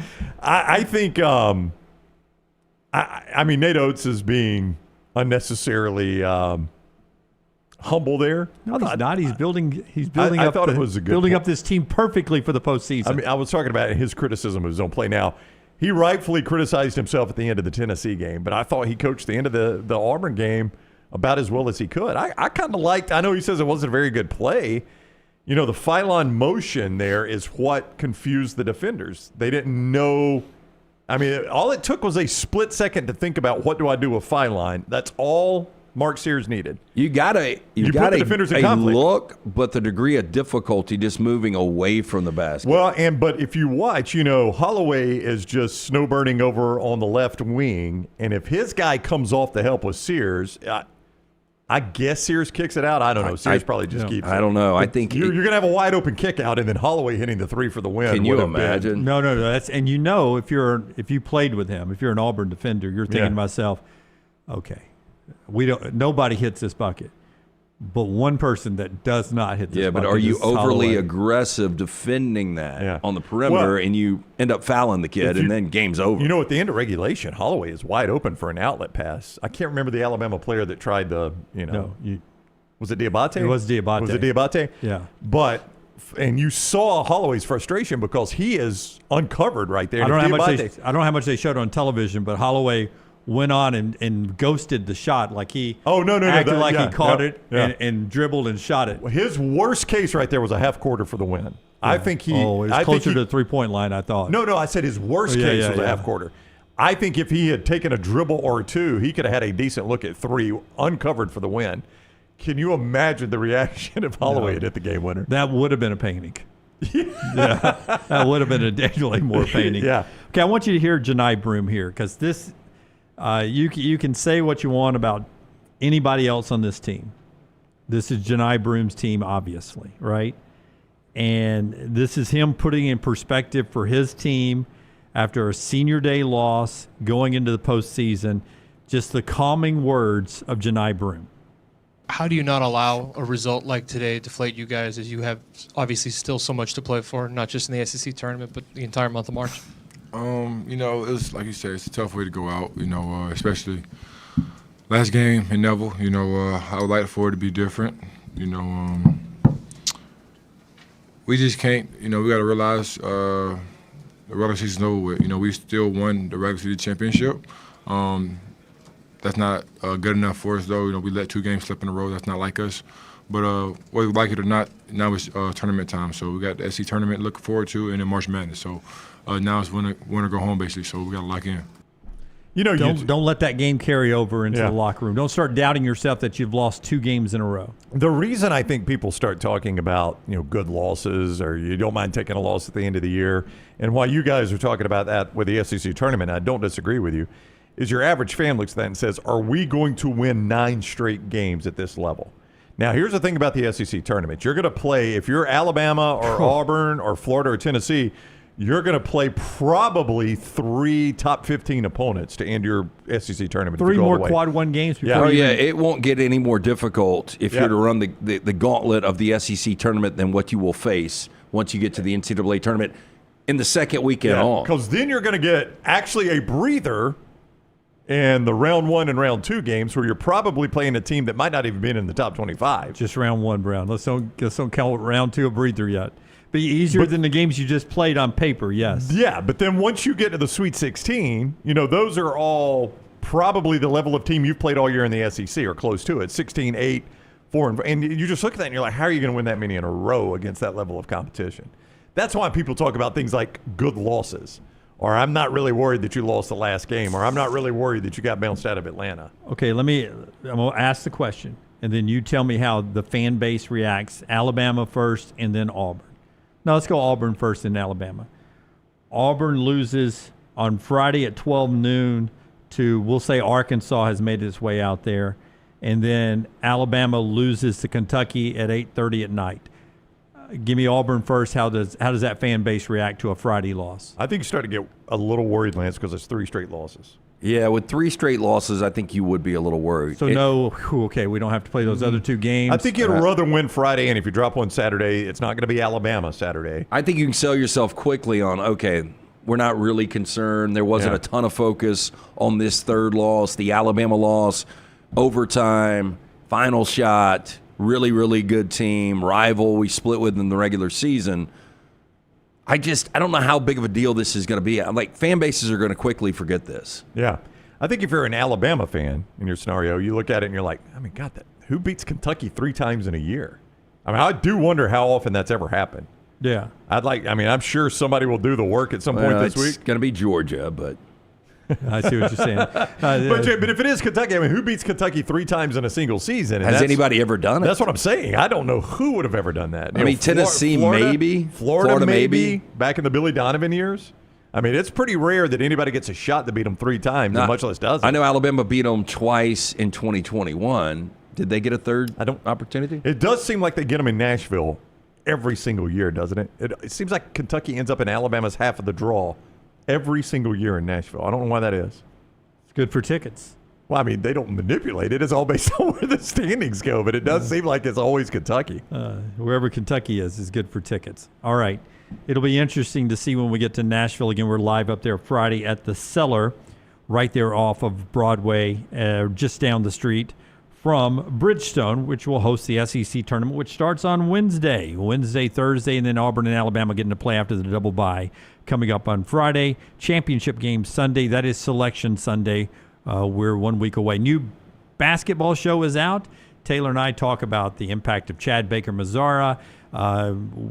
Do we want to see Alabama-Auburn Part 3 in Nashville? And so much more. It's available for you right now on YouTube. It's the basketball show. A new Bama and Bourbon out this week, and so much more on our platform, including the latest Last Call with Alexander Shinara and LT sitting down at the cocktail and talking about everything that's available right there. That's the Last Call. That's located right now on our platform. Show being brought to you by our friends at Storm Restoration Roofing. That's where you find Greg from Pell City and Storm Restoration Roofing. All these bad storms that have happened recently, Greg will get on the roof and give you a free no-cost roof inspection. All it takes is one shingle to get loose, and that can cause a water entry point and so much more. Greg will take a look at it for free and no obligation. 205-542-3531, 205-542-3531, or Greg from Pell City on Facebook. A+ rated with the Better Business Bureau, locally owned all these years, right there for over 2 decades. He and his wife run the company. Go check them out. It is Storm Restoration Roofing. Greg from Pell City. Follow Scott Forrester on Twitter at ScottForresterTV. I'm attorney Alexander Shinara, Alabama born, Alabama raised, and ready to fight for your rights. I have one of the largest firms in Alabama, and we are here to help you get the compensation you deserve. Call me, Alabama, 323-1000. No representation is made that the quality of legal services being performed is greater than those of other lawyers. Things fall apart. There's even a book about it, but that doesn't mean you have to break the bank to fix them. Ryan Brown here for the Next Round. Our friends at Mortgage Right have a new renovation option that will make repairs and other home improvements easy. If you've recently purchased a home and find yourself short on cash, or you're looking to buy a fixer-upper, Mortgage Right's renovation loan program can help you spruce up your space. Repairs can be made to your roof, plumbing, flooring, and more with the help of top-notch mortgage professionals. So get your fix by visiting mortgageright.com/TNR. And MLS 2239, Equal Housing Lender. This hour of The Next Round is presented by the Birmingham Racecourse Casino, now featuring 7 days of giveaways with your chance to win a share of up to $125,000. The more you visit the Birmingham Racecourse Casino, the more chances you have to win. Celebrate the best time of year, tournament time, with mybookie.ag. Sign up right now, code NEXTROUND, and receive a 50% deposit bonus up to $1,000. Plus, a $10 casino chip. Tournament time is here, so enjoy it even more by playing along at mybookie.ag. Bet anything, anytime, anywhere with mybookie.ag. Use code NEXTROUND on your initial deposit for a 50% deposit bonus up to $1,000. Plus, $10 casino chip. Don't get caught by the buzzer. Sign up now at mybookie.ag, code NEXTROUND. It's bow time. Tired of choosing between sweet and savory? Why not have both? Introducing Bojangles' new chicken and bowberry waffles. The bold Cajun chicken filet you love, now drizzled with a bowberry honey glaze and sandwiched between two warm waffles. Which means your favorite meal of the day just met your new favorite dish. And lucky for you, it's served all day. But it's only here for a limited time, so try chicken and bowberry waffles at Bojangles today. It's bow time. Hey, let me tell you about our friends at Urology Centers of Alabama. Compassionate and comprehensive urological care with 35 physicians, 17 locations across Alabama. Their patient-centered approach to all of your urological needs. Remember, they've got that new men's health center. It is beautiful, helping men with a wide range of sensitive male issues in a comfortable environment. You can always go online, visit urologycentersalabama.com, schedule an appointment with one of their many urologists today. Stop by the New York Butcher Shop and pick up the finest in certified Angus prime beef steaks and burgers, premium pork chops, ribs, and all-natural chicken cut to order just for you. Their chef-prepared entrees and side dishes are the perfect dinner-to-go choice for your family and are ready to heat at home. With a great selection of fine wines and desserts, the New York Butcher Shop is your one-stop dinner shop. 2 locations to serve you, Cahaba Heights and on Highway 119 in Greystone. The New York Butcher Shop, rare quality, well-done service. Twin Peaks is the best in the game. Here, you're in the red zone for every college rivalry and divisional matchup all season long. I mean, where else are the scenic views as good as your view of the game? Only at Twin Peaks, the #1 sports bar. The World Wide Web is a large place. Find all your favorite people and content in the same spot. NextRoundLive.com is full of wonderful tidbits about the show you know and love. Find our gear, listen to your favorite personalities, follow our socials, and enjoy your trip to NextRoundLive.com. I'm attorney Alexander Shinar, Alabama born, Alabama raised, and ready to fight for your rights. I have one of the largest firms in Alabama, and we are here to help you get the compensation you deserve. Call me, Alabama, 323-1000. No representation is made that the quality of legal services being performed is greater than those of other lawyers.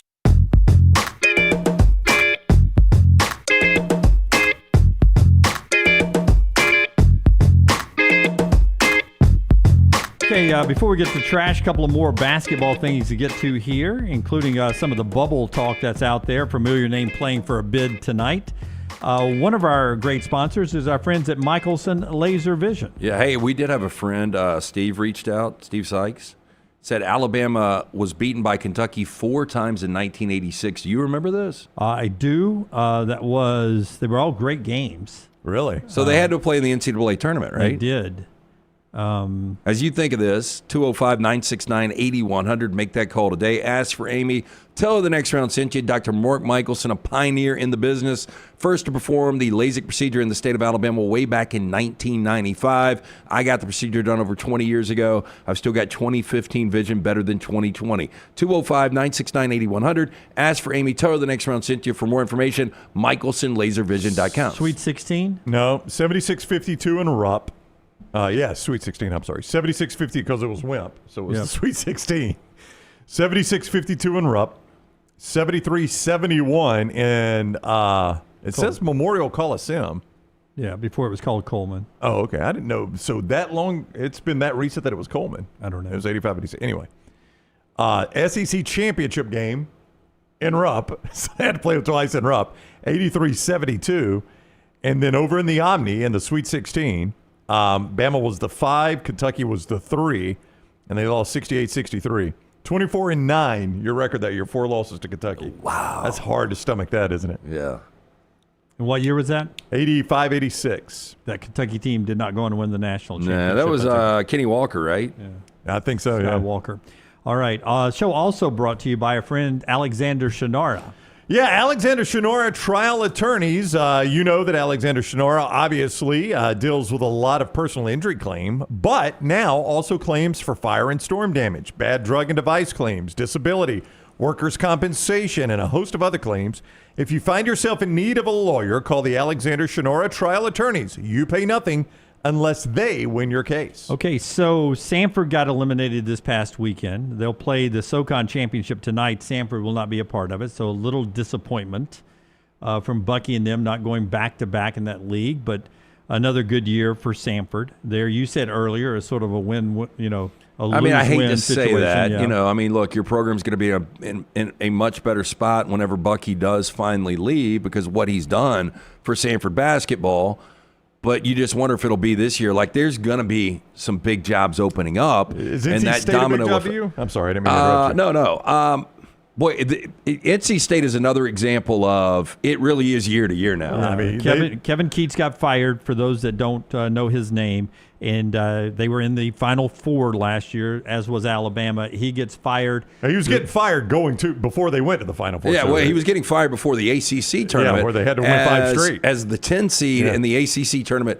They win the tournament. Like Georgia? And then they go on. Yeah, and unlike Georgia, they make a Final Four run. The quickest firing since a Final Four appearance since John Brady at LSU, who went to a Final Four, did the entire next year, and was fired during the season less than 2 years after a trip to the Final Four. Wow. Yeah, Final Four normally buys you more than what it bought for Keats. I mean, it was just one of those deals where they knew they were firing him last year. I think he only got a 2-year bump on his contract. So I don't think it really changed the math that much for NC State. But you do feel like if you're NC State, we haven't been to a Final Four since we won it all in '83. You know who's rumored to get this job? You're probably going to Andy Kennedy? No, Will Wade. Oh. That they have fired. That'd be a great hire. They have fired Keats knowing that I just brought up Andy Kennedy because he did play there for a minute. Yeah. Will Wade is the guy who is the target of NC State. Not the first time he's been a target. They had $2.5 million in NIL money available this year. They've, according to reports, have promised to increase that number for NIL, the pool for NIL to get to players. That would be a really good hire. But back to Bucky, like if he would have gotten Samford back to the NCAA tournament, great game in the loss to Kansas last year, but they win one of these games, he is that hot, mid-major coach that people would be after. So you would have Will Wade at NC State. You would have Shire at Duke, not going anywhere. He is a hot commodity, maybe National Coach of the Year in the voting. And then North Carolina.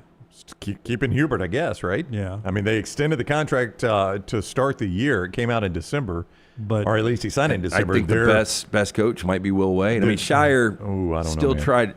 It's hard to figure that out. I know, but I mean, he's doing a heck of a job. I would tell you, they've not fallen off at all from Coach K, basically. I mean, just watch North Carolina. They did enough probably to get in the tournament, but that bad loss at home against your rival this past weekend again. Yeah. They never know what happens in the aftermath of that. Arkansas State tonight against Troy for the Sun Belt, and that is Brian Hodgson, the former Nate Oates assistant, who has a chance to get Arkansas State to the NCAA tournament. Yeah, it's interesting to watch that, and you wonder how Hodgson having that connection to Nate Oates in Alabama and the success he's already had at Arkansas State, how quickly he starts to climb the ladder. Is this guy who might get mentioned for some of the openings that you'll have at the end of the year? He's done a tremendous job, though, there at Arkansas State. Great hire by our buddy Jeff Purinton to bring him from Tuscaloosa. So 3 teams have their first ever trip to the NCAA tournament clinched already. Southern Illinois University in not Evansville, Edwardsville. Is that correct? Is it Evansville or Edwardsville? Evansville is Indiana, so I think it's Edwardsville. Yeah, so SIUE. SIUE. SUE? Is that what they said? SUE? I don't know. Wait, Southern Illinois has never been? Southern Illinois University of Edwardsville. SIUE. I was about to say, because I remember Alabama winning a walk-off against Salukis. The lesser of the Southern Illinois. Yeah, Southern Illinois University, Edwardsville, they're in. High Point is in for the first time ever. And that's a pretty good High Point team, by the way. And Omaha is in for the first time ever. Did that used to be Nebraska-Omaha? I think so. Like Alabama-Birmingham? Yeah, I think it used to be Nebraska. And they had one of those weird games where it was against St. Thomas or Thomas. Who couldn't go. Couldn't go. So win or lose, you were going to get in if you're Omaha. Okay, so let's play Name the Mascots. If that is Nebraska-Omaha, I think I remember them as the Kangaroos. Nope. It has changed. It may have been, but it has changed. Omaha, I can almost see it. Because I believe my UAB history, UAB's first ever basketball game that counted for Gene Bartow was televised on, I want to say NBC 13 or CBS 42. It was Gary Sanders and Eli Gold on the call, and I believe it was UAB versus Nebraska Omaha. Okay. At the Civic Center. Was Terry Denard on the roaming the sidelines? And I thought they were the Kangaroos. I may be wrong. I think they are now the Cardinals, if I'm not mistaken. The Cardinals. Omaha Cardinals? I think they're the Cardinals. Okay. Interesting, somebody check because that? Check Creighton that, is the Blue Jays. I got it right Blue Jays here. and Cardinals always great rivals, right? They are the Mavericks. I was nowhere close. Mavericks. The Mavericks. You really were. High They were Point. close. High Point. What is High Point's mascot? First time ever. The High Point is going to be the Hyenas. I think they're the Trojans. Are they the Trojans, Jim? I don't know. I don't have the answer to any of these. High I'm Point. They're playing the game with Panthers. you. They're the Panthers. Okay. I'm sorry, you should have guessed. That was going to be my answer for the other one. Sure. It's actually the Purple Panthers. Oh, the purple, not just any Panther. The High Point Purple Panthers? Yeah. And then Southern Illinois University of Edwardsville. I want to say Salukis, but that's just Southern Illinois. So I was going to say the Panthers there. Were you? Yep. I'll go with the Hawks, Lance. The Southern Illinois Edwardsville Hawks. Hawks, pretty good guess. Thank you. Good guess. I'll go Falcons just because I'm going to go in the. Jim was very close here. Cougar. They're the Cougars. Cougar. So a Cougar, a Panther, and a Maverick in there. Really cool story as we get to trash here. Southern Illinois University, Edwardsville, when that coach took the job 6 years ago, he had a pair of scissors framed and put over the door, very Ted Lasso-like. And he said, one day, we're going to break that glass, take incredible. those scissors out, and cut the nets down. Did he really? And they had that framed pair of scissors with them courtside when they won the bid on Saturday. They broke the glass, pulled those scissors out, and used it to cut down the nets. That, my friend, that's a story. Is March Madness. That gets us to trash, brought to you by our friends at Mortgage Right. Hit it, man. So your starting point guard cuts his hand. What are y'all doing? What It's month? awful. What month is it? It's still March. Could last forever. How many days in March? LT's Trash is presented by Mortgage Right. Mortgages done the right way. Wish it was March forever. If you are looking for a new home, our friends at Mortgage Right here to help. Whether you're a first-time buyer, a seasoned home buying veteran, their great service and low rates make the process so easy. Speaking of veterans, veteran founded right here in Birmingham. So remember, whether you're looking for your final home, your first home, whether you have a big down payment or need 100% financing, Mortgage Right, one-stop shop for mortgages. Visit them online, mortgageright.com. Call 205-900-7200. MortgageRight.com, NMLS 2239, Equal Housing Lender. Hey, just real quick, look at the cameras you get on the phones now. Roethlisberger's on with McAfee TV2 over here. Look how crystal clear that shot is of his. Is he in a shooting house? Is he hunting while he's talking to McAfee? But Nice. you're right. It is a good clear shot behind him. I mean, look, that's an amazing camera there. I know. It looks better than McAfee in the studio. Has Big Man dropped some LBs, you think? Nah, he's about the same size. Is he? He's Okay. always had that big head. Yeah. He's this big. He's this big dude, man. He is. Florida woman has been charged with domestic battery for allegedly throwing a watermelon at her boyfriend, who luckily dodged the airborne fruit. Oh, you got to catch that. I mean, it's crazy she could chunk a watermelon. I don't know if you guys have ever done the medicine balls, like wall balls. I mean, that's basically the same weight. Crazier thing is she's got a boyfriend. Now, during the verbal confrontation Sunday evening, Shelley Hardwick, you see right there, 51 years old, allegedly picked up a whole watermelon and threw it in the direction of the victim, according to police. Now, the 56-year-old man, quote, quickly moved out of the way of the incoming watermelon, the weight of which not disclosed in the arrest affidavit. Hardwick did tell cops she threw the watermelon, quote, only out of frustration, but denied tossing it in her boyfriend's direction. Upon arrival at the pair's house, which was a motel on the Gulf Coast, I'm stunned at this. Cops Motel. noticed, quote, there was watermelon seeds on the victim's face and clothing. Hardwick was arrested for domestic battery, a misdemeanor. After spending a night in jail, she was released from custody. Forrester goes Now- Carson Beck on this. Carson Beck. I don't see that. I see more Yoda than Carson Beck. It's not a compliment, is it? Which Probably melon? not. Which melon had more bend to one side of it? Her head or the one that hit the pavement Okay. after her toss? This is a really deep dive. Her head does seem, it's like not symmetrical anymore, like features on the face. Deep dive, but Chris Cooper, do you guys know Oh, the yeah. actor? He always plays the pissed off dad. Yeah. She's got Chris Cooper's face. Well, I tell you what. It's not a good Carson face Beck. to have. Carson Beck. When is the last time you've stayed in a motel? It's called motel? Because a motel, my understanding is the motel is always one level, and the hotel is multi-levels, right? Well, the last time I went is that to the one, difference, though? I don't know. Motel's door on the outside, too. That's how I always viewed it, too. Oh, I always thought you motel. walk into a hotel, but you walk up to the door of a hotel. Of a motel. So I always thought motel was I one think level. I'm right about this, by the way. Wasn't that his name? Oh, yeah, a little bit. Yeah. Yeah, maybe a little bit. Yeah. Well, I think a lot. Okay. So, Salina, If you could Kansas, if you could last just make time I that went to a mouth motel. say, if you give us a nugget before you give us a live read, Jim.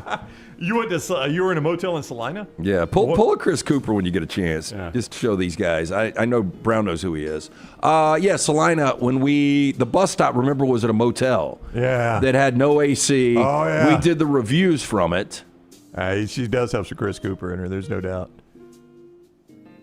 Yeah. I like that guy as an actor. He's a very good excellent actor, isn't he? Yeah, he's always going to be upset about something. He's never the happy-go-lucky dad. I mean, come on.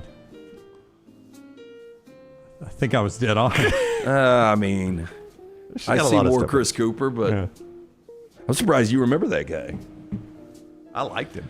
Oh, I see Chris Cooper. Yeah. Samsung has introduced a concept that blends rugged portability with futuristic design, an 18.1-inch OLED portable monitor with a 4.5R folding radius that transforms into a briefcase-like form with an integrated grip handle. Okay. Can you describe that again? I mean, please? this does seem like something as a kid growing up in the 70s, I would have been like, now that's the future. Did you know anybody that, we worked with a guy that carried a briefcase, and it was the old leather briefcase until... Yeah. He had a toothbrush and toothpaste in it. Didn't have a lot in there. Yeah. I just don't remember anybody but him carrying the briefcase. One time he put it down into the where you flip the thing and it opened up and there was a toothbrush and toothpaste in there, and I'm like, I guess that's good to have, but you don't think it would be in a sandwich, briefcase. no papers. It's toothbrush and toothpaste. There were other things. Now, practical use cases include using it as a screen for your game console in hotel rooms, as a second monitor, or just as a presentation tool at meetings. I mean, again, flying cars, smart watches, and a briefcase that flips into a television, a video screen. I mean, that's the future, man. It is kind of what we used to see, right? That is Jetson crap right there. Yeah, but that's just, it's so bulky, right? Yeah. I mean, this seems like something I would never use, but people will go buy it. I mean, it seems easier on game day to just grab that and carry it. You don't have to worry about hitting the sides with it and then pop it open. What do watch you guys the game. think the cost is? $3,500. Now, I'm seeing LG has got a similar product that cost right at $1,200. I love LG. Samsung has not released the price of theirs yet, or if it would even be available commercially. Well, if LG is $1,200, it's going to be a little bit more. Yeah, but not much more. Yeah, I like LG is a good product, man. Well, I think LG is a better TV. I've got more Samsungs, but I like the LG picture better. Love the LG. We chose LG when we went up here, right? We did. Yep. We did.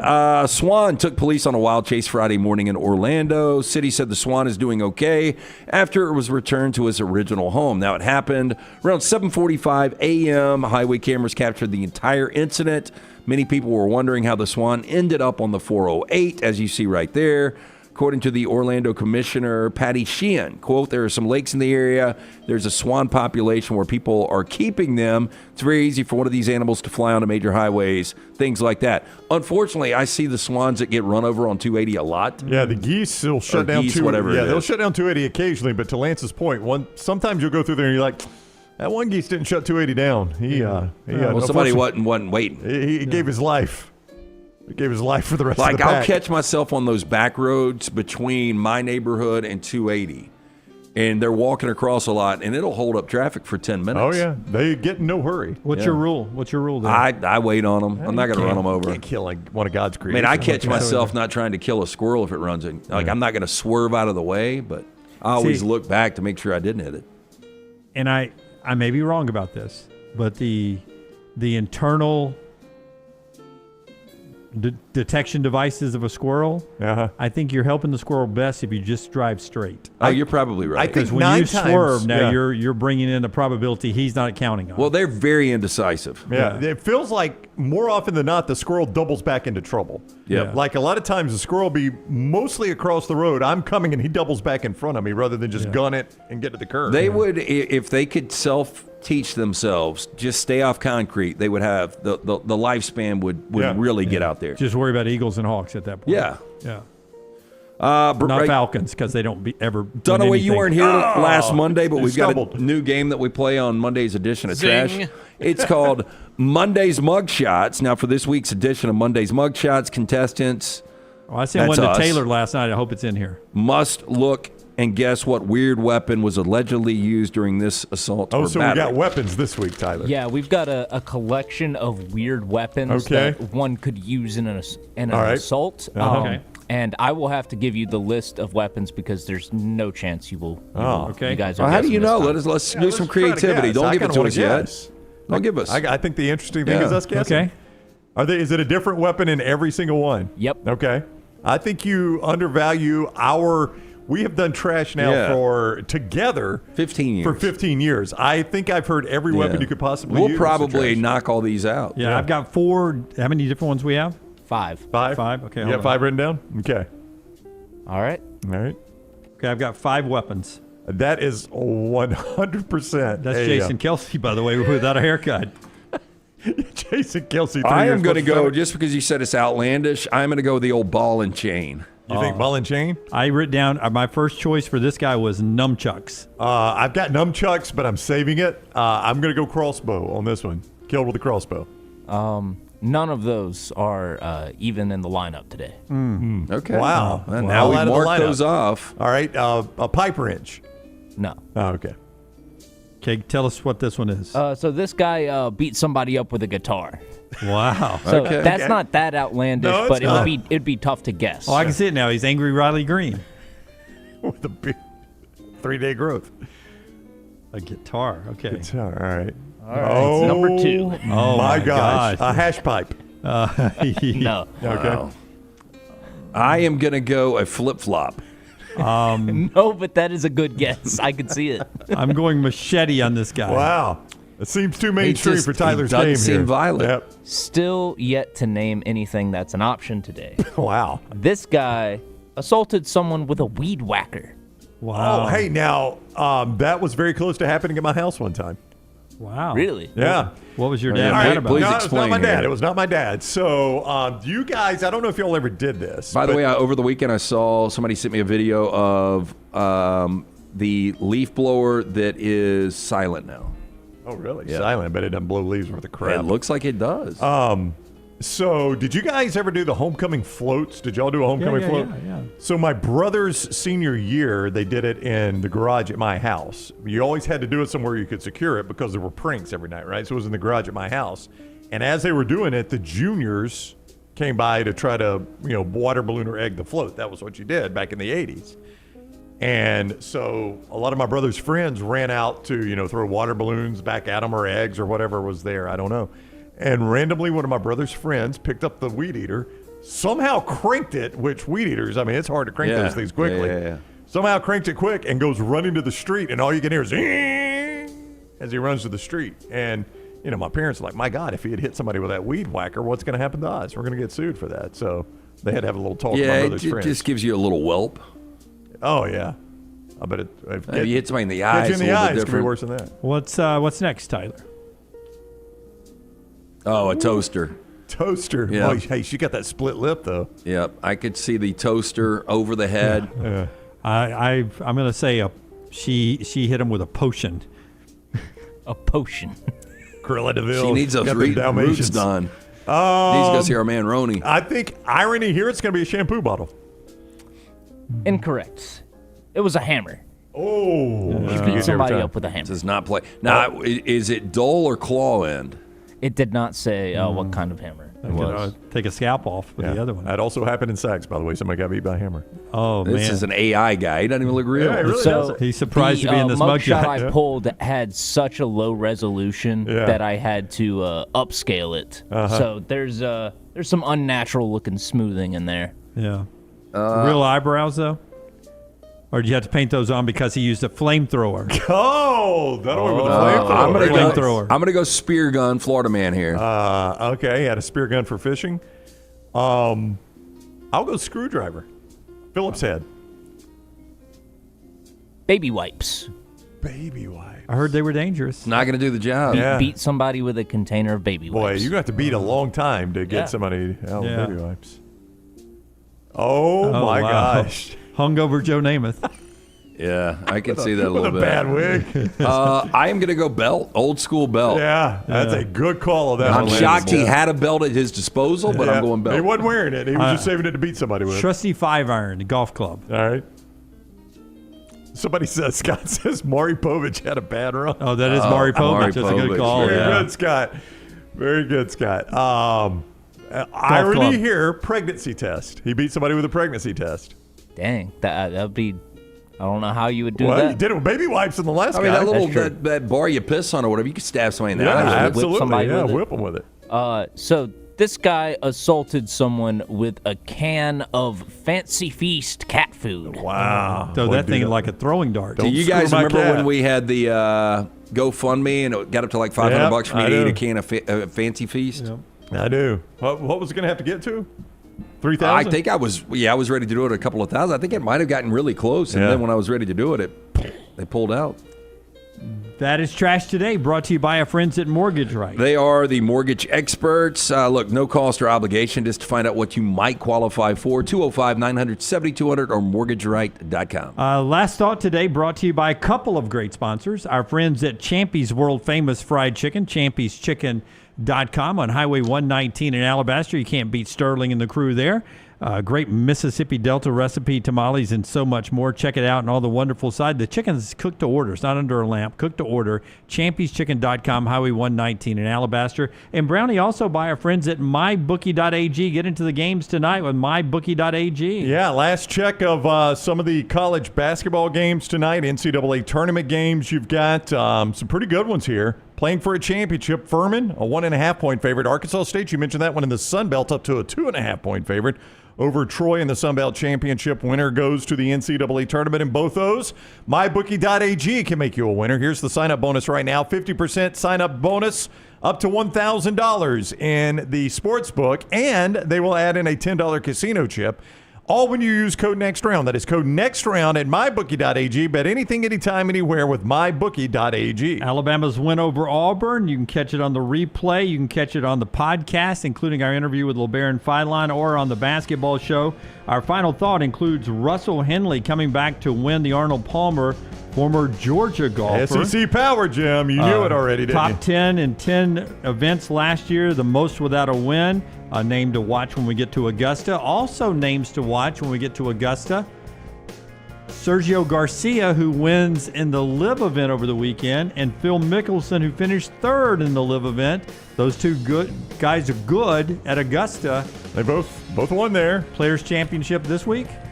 Players Championship is this week. Were you looking for a pick there? No. Okay. Looking for the end of the show. Just mentioning Yes. Sergio Players and is Phil this week, yes. and Russell Henley, names to remember when we get to Augusta. All right, that's the show. We're back with you tomorrow, 9 a.m. Central Time. Until next time, God bless you and God bless America.